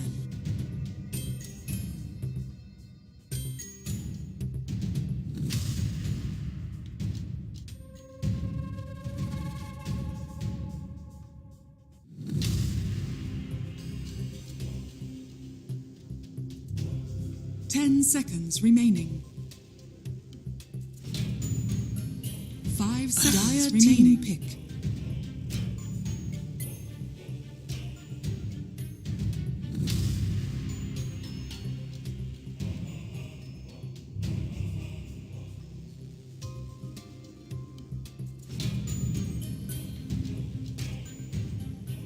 Seconds remaining.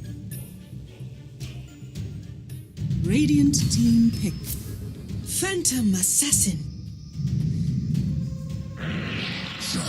Choose your hero.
Prepare for battle.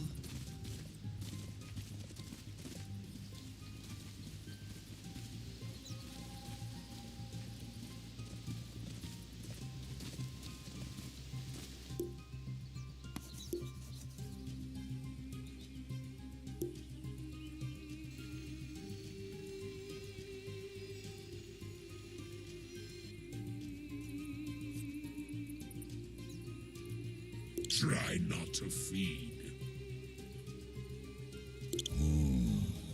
Wish I'd learned how to read. This pleases me. Go ahead. Such a limited imagination you have.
Thirty seconds to battle.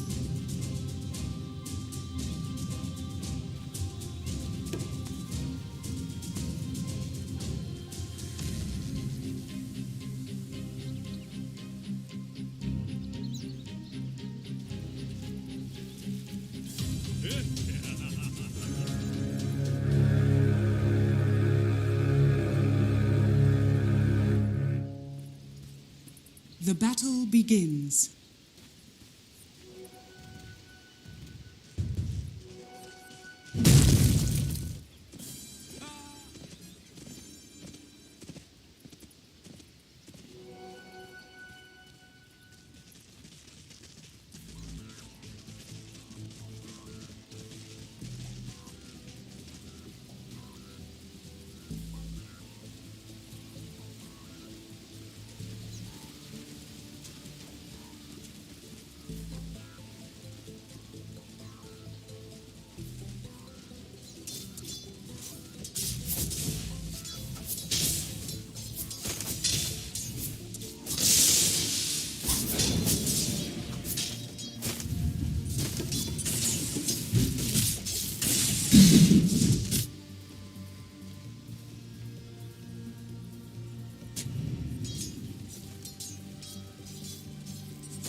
What does it, Jensen?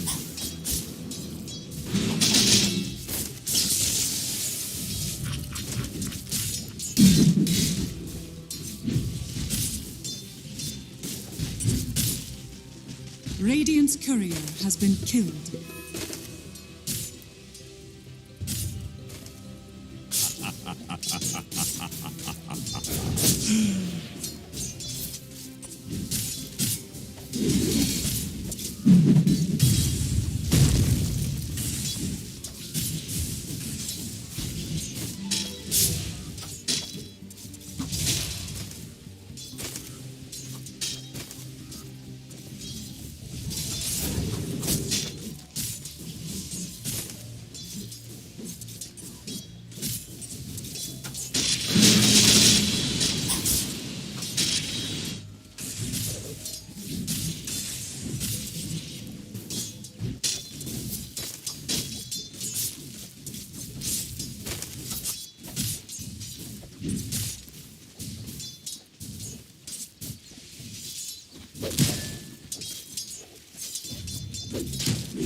blood. My fleet strider's tracks run red.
Radiant structures are fortified. Void infusion.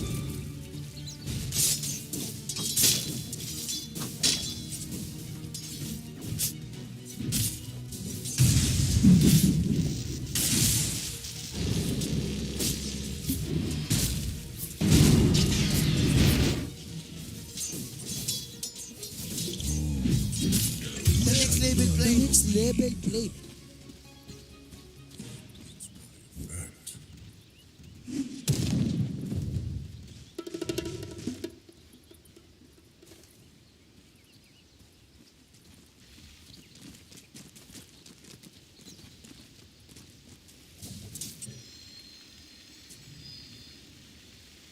The next label plate. The next label plate. A gift from the Tempest of Battle for my armor.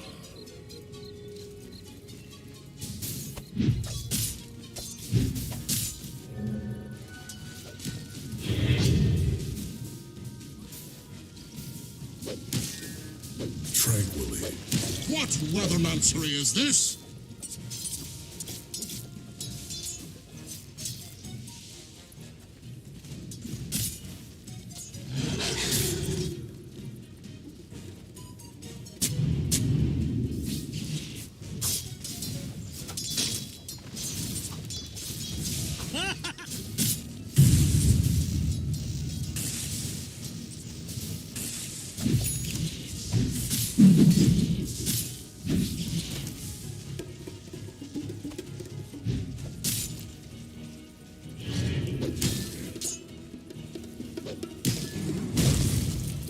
Invisibility. The next label plate. The next label plate.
Radiant's courier has been killed.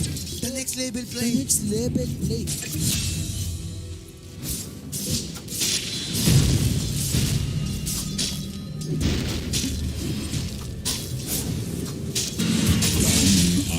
Radiant's top tower is under attack.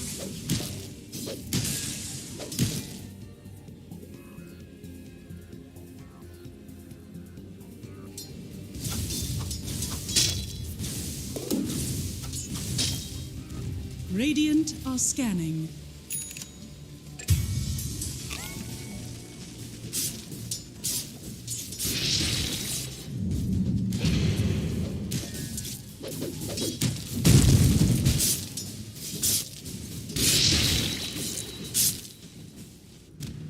Dire's bottom tower is under attack.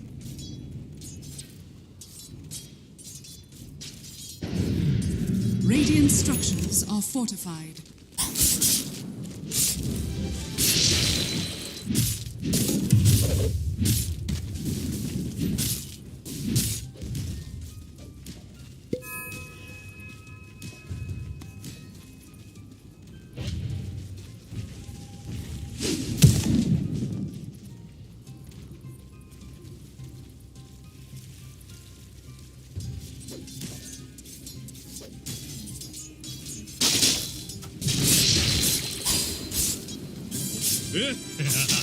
Fortune's change.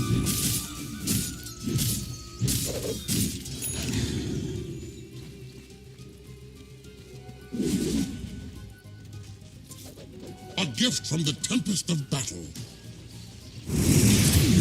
Radiant's top tower is under attack.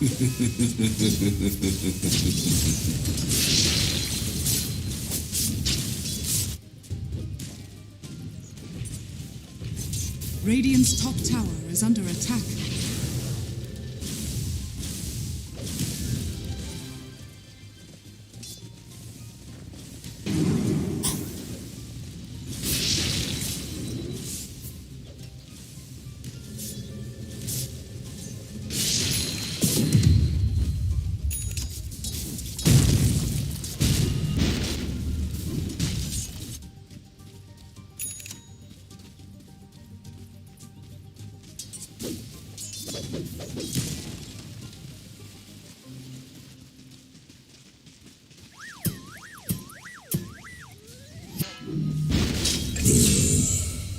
A sacrifice.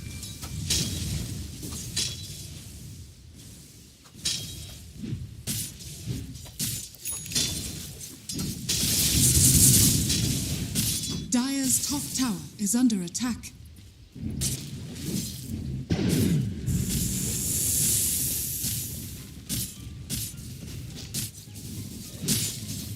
Dire's structures are fortified. Dire's middle tower is under attack.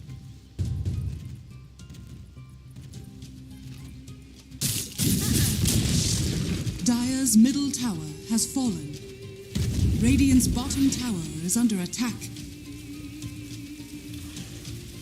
Dire's middle tower is under attack.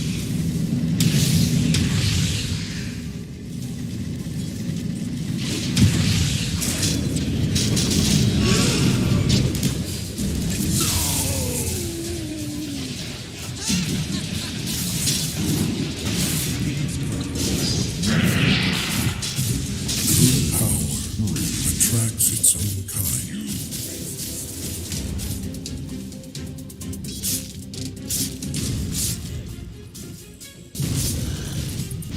Dire's bottom tower is under attack. Dire's structures are fortified. Regeneration.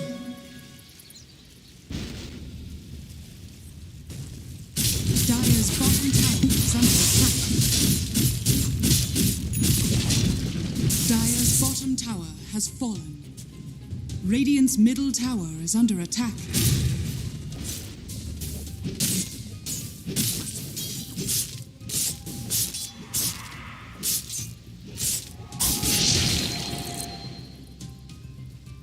Radiant are scanning.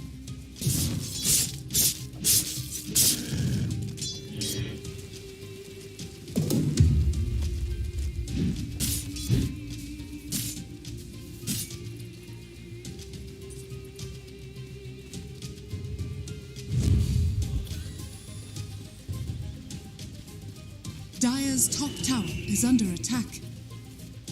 Dire are scanning. Radiant's bottom tower is under attack.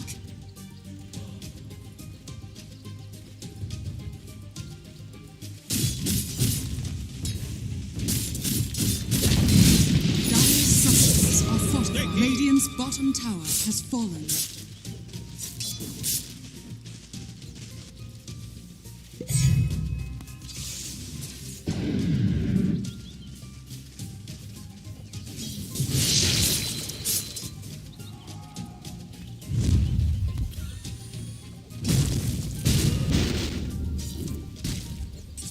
Radiant's bottom tower is under attack.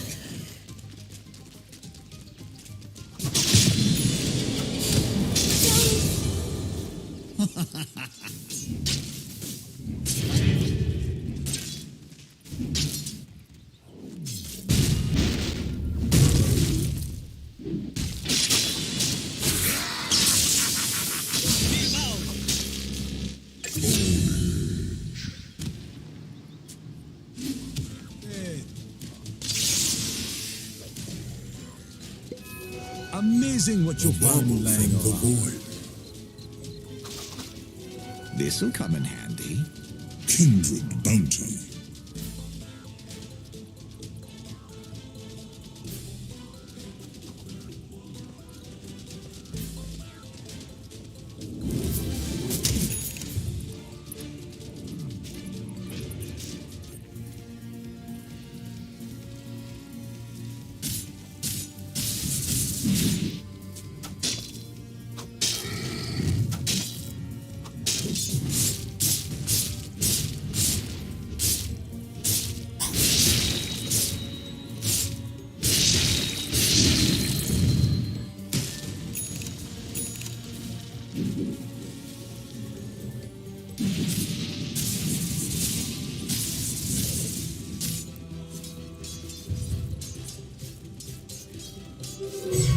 Invisibility.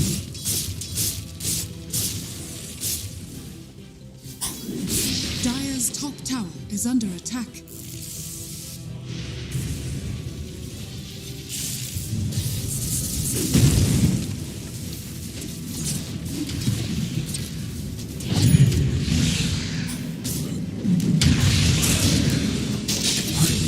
Radiant structures are fortified.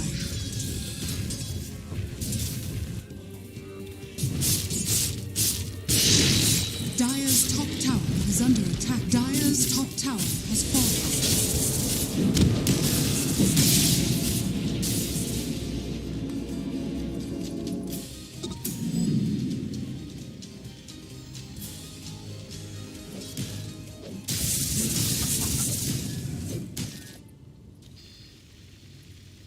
Dire's top tower is under attack. Radiant's bottom tower is under attack.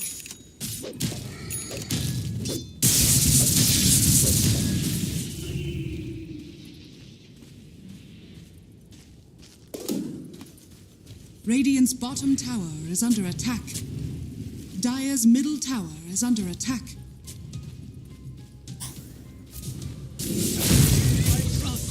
The final ill. Oh, Dire's middle tower is under attack.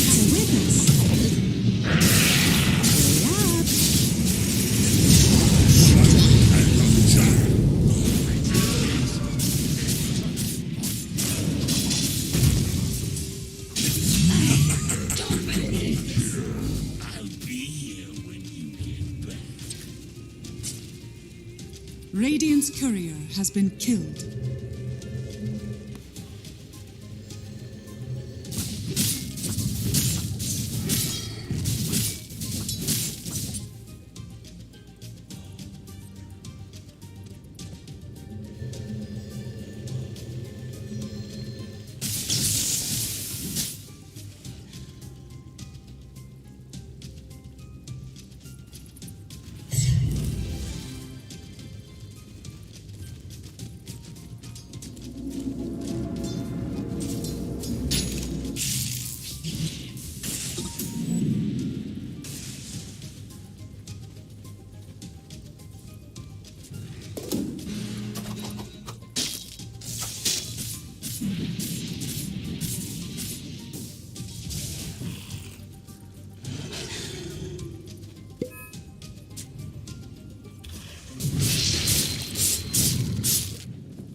Radiant's top tower is under attack.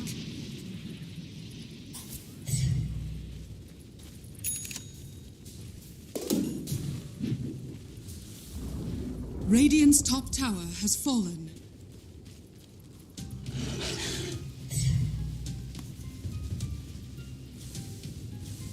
Radiant's top tower is under attack.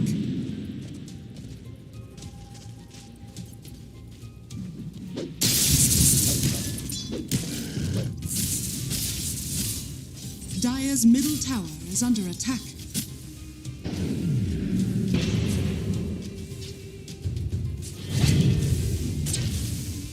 Radiant's top tower is under attack.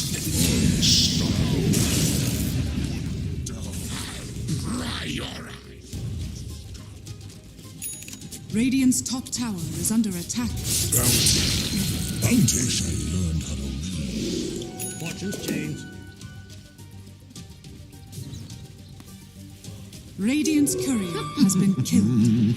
Dire are scanning.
Precious bounty.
Your magics were surprisingly powerful.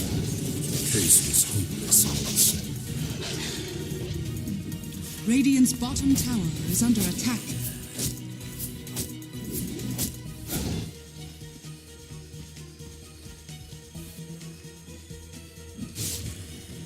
Radiant are scanning.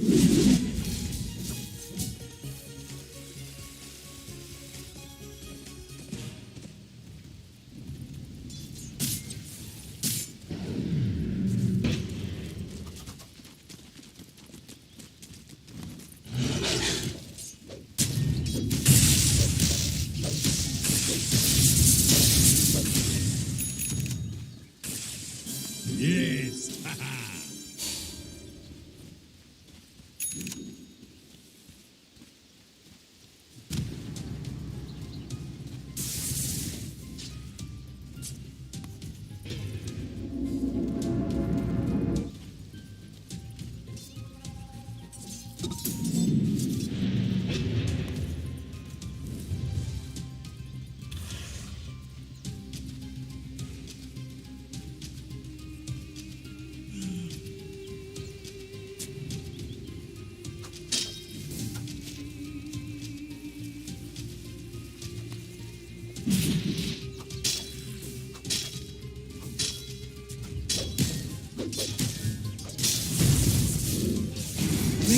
bottom tower is under attack. God never fared well against me, but I am going down. Radiant's bottom tower is under attack.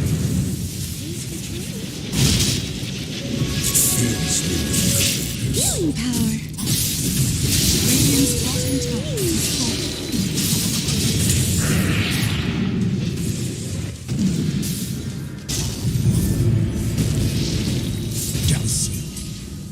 You weren't taking me seriously.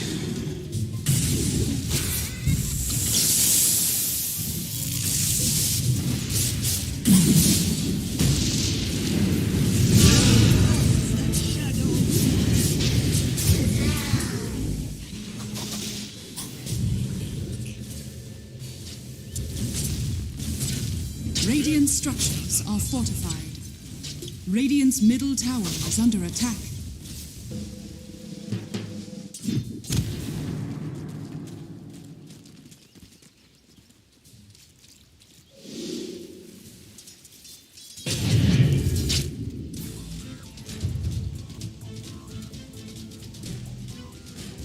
Dire are scanning. Radiant's middle tower is under attack.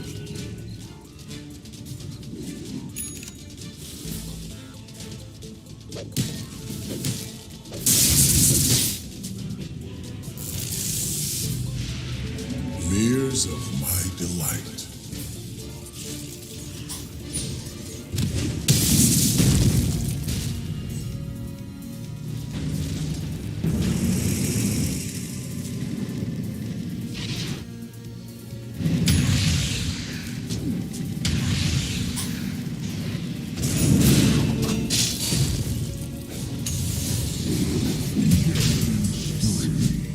You haven't failed.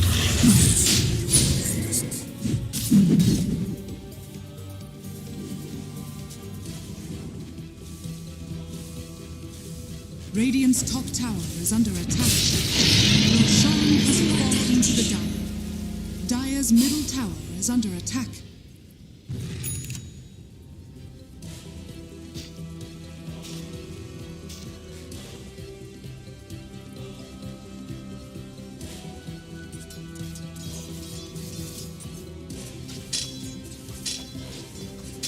Bounty. Radiant's middle tower is under attack. Radiant's middle tower has fallen.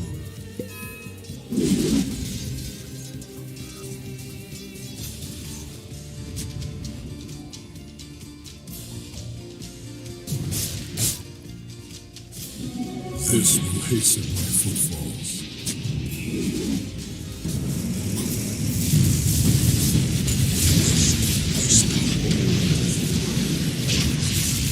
Radiant's top tower is under attack.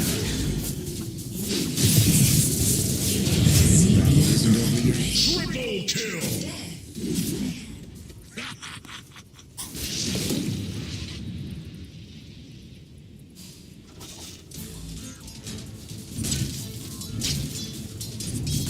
Radiant's top tower is under attack. Radiant's top tower has fallen.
Your anger is useless here.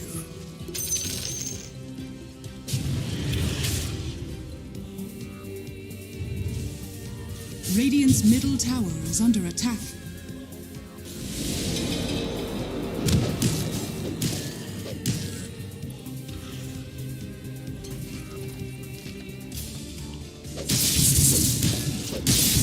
Radiant's middle tower has fallen. Radiant's middle tower is under attack. Radiant structures are fortified.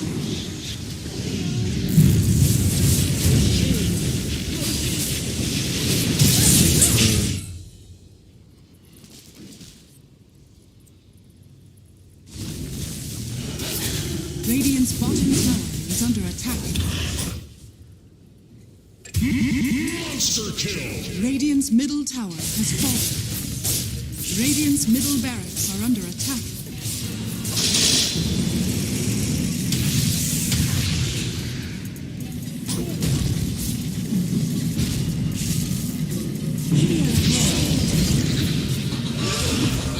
Radiant's bottom tower is under attack. Circles to life! Radiant's middle barracks has fallen.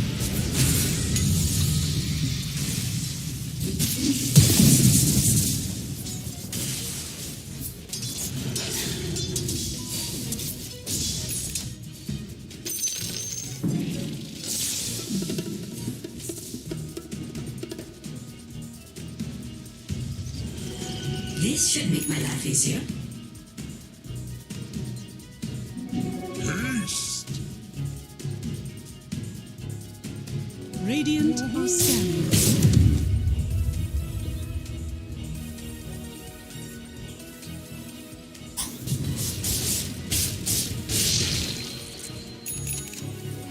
My path leads to riches.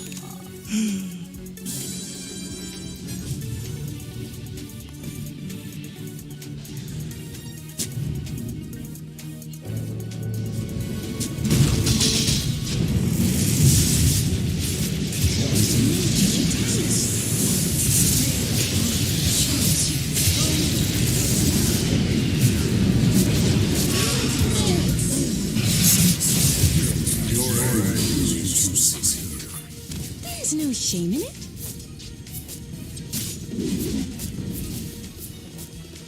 Radiant's middle barracks are under attack. Dire are scanning.